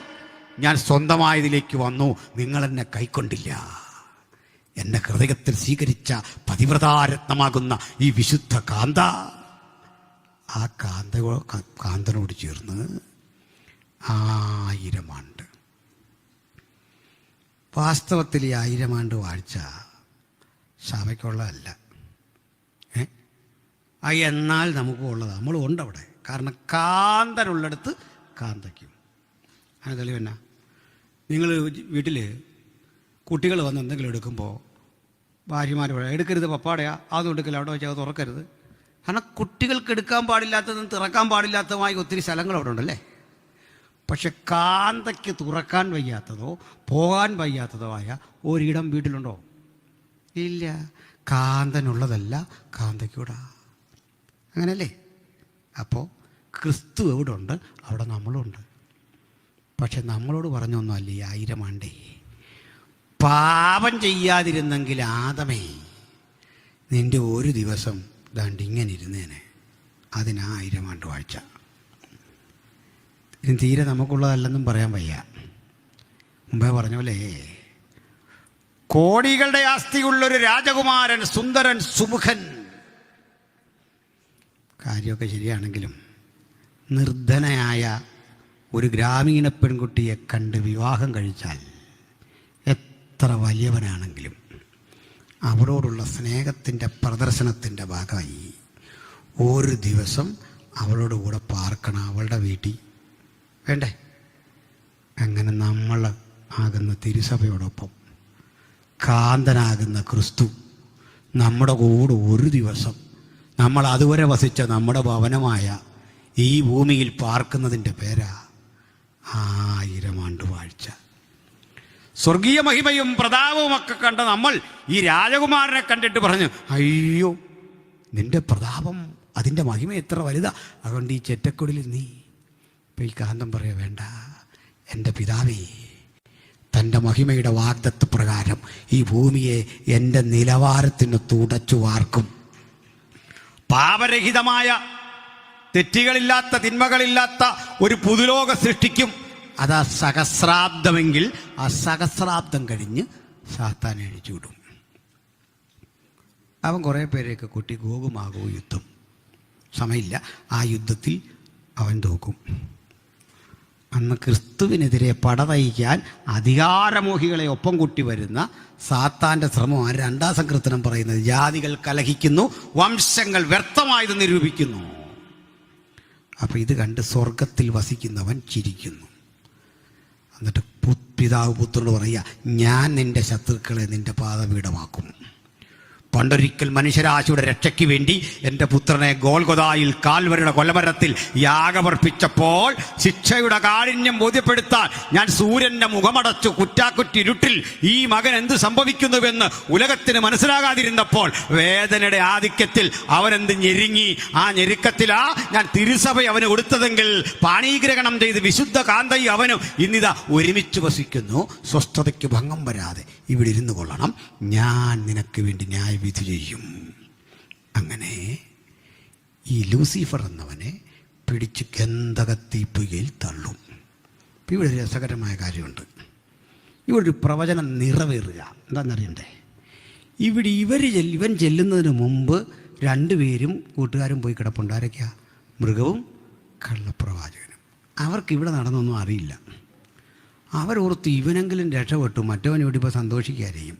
പക്ഷെ അടി കിട്ടി ഇവനൂടെ താഴെ വീഴുന്ന കണ്ടിട്ട് ഇവർ തമ്മിൽ പറയുന്ന വാചകമാ യെശയ്യാ പ്രവചിച്ചു വെച്ച്, അരുണോദയപുത്രനായ ശുക്ര, നീ വെട്ടേറ്റ് നിലത്ത് വീണതെങ്ങനെ? ജാതികളെ താഴ്ത്തിക്കളഞ്ഞവനെ, നീ ഞങ്ങൾക്ക് തുല്യനായോ? ആരായി ഞങ്ങളെന്ന് മനസ്സിലായോ? പണ്ട് ഈ ഞങ്ങളൊന്നുമില്ല.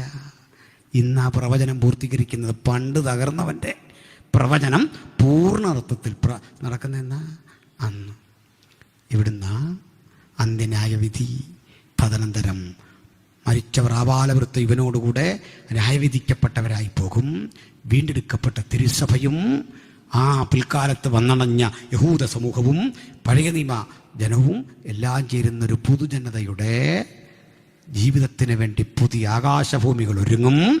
ഏറ്റവും ഒടുവിൽ നമുക്കൊരു പുതിയ യെരുശലേം, അതാ ക്യാപിറ്റൽ സിറ്റി. വിശദീകരിക്കുന്നില്ല. ഇങ്ങനെ ഒലിവുമല കടന്ന് പഴയ യെരുശലേമിലേക്ക് യാത്ര ചെയ്യുന്ന ക്രിസ്തുവിനെക്കുറിച്ചുള്ള പ്രവചനമാണ് മത്തായി 27 നമ്മൾ വായിച്ചത് കഴിഞ്ഞ ദിവസം. അന്നാളിൽ യഹോവയുടെ നാമത്തിൽ വരുന്നവൻ വാഴ്ത്തപ്പെട്ടവനെന്ന് നിങ്ങൾ പറയും. അതുവരെ കാണില്ല. നിത്യതയിലേക്ക് എത്തുമ്പോൾ മനോഹാരിത ഒത്തിരിയാണ്, പറയാൻ നേരമില്ല. ഒറ്റ പോയിന്റ് പറഞ്ഞ് 1 മിനിറ്റ് കൊണ്ട് നിർത്താം. പ്രിയരെ, ഞാൻ നമ്മളുടെ മാവേലിക്കരയുള്ള IM ബൈബിൾ കോളേജിൽ ഇതിങ്ങനെ ക്ലാസ് എടുക്കുക, ഡാനിയൽ ആൻഡ് റെവലേഷൻ.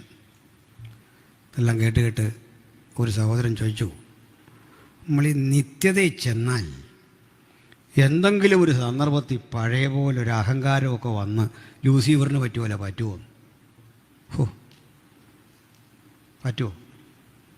പറ്റിയാൽ എന്തു ചെയ്യും പാസ്റ്ററേന്ന് ഞാൻ പറഞ്ഞു. അതോർത്ത് പേടിക്കണ്ട, ഇപ്പം പ്രാർത്ഥിച്ച് ശക്തിപ്പെട്ടോ പറ്റാതിരിക്കാൻ അത് ഉത്തരവല്ലല്ലോ. ഞാനതിലും പറഞ്ഞു, നാളെ പറയാം. പ്രാർത്ഥിച്ചിട്ട് പിറ്റേന്നൊരു ഉത്തരം പറഞ്ഞു. നിത്യതയിൽ നമുക്ക് അങ്ങനൊന്നും പറ്റിയല്ല, നമ്മൾ ദൂതതുല്യരാകും. അന്നേരം അവൻ പറയാ, ദൂതനാണല്ലോ പണി കാണിച്ച, അപ്പോൾ ദൂതതുല്യരായ നമ്മൾ. എന്നിട്ട് പറയും, ഒന്നും ഓർക്കില്ല, നമ്മുടെ ആളുകളുടെ സ്വഭാവമല്ലേ, നിഗളിച്ചു പോയാൽ എന്ത് ചെയ്യും? അവൻ പറഞ്ഞ ന്യായമാണ്. ഞാൻ പറഞ്ഞില്ല, എൻ്റെ കാരണം പറയാം. കർത്താവ് അവിടെ ഉണ്ട്.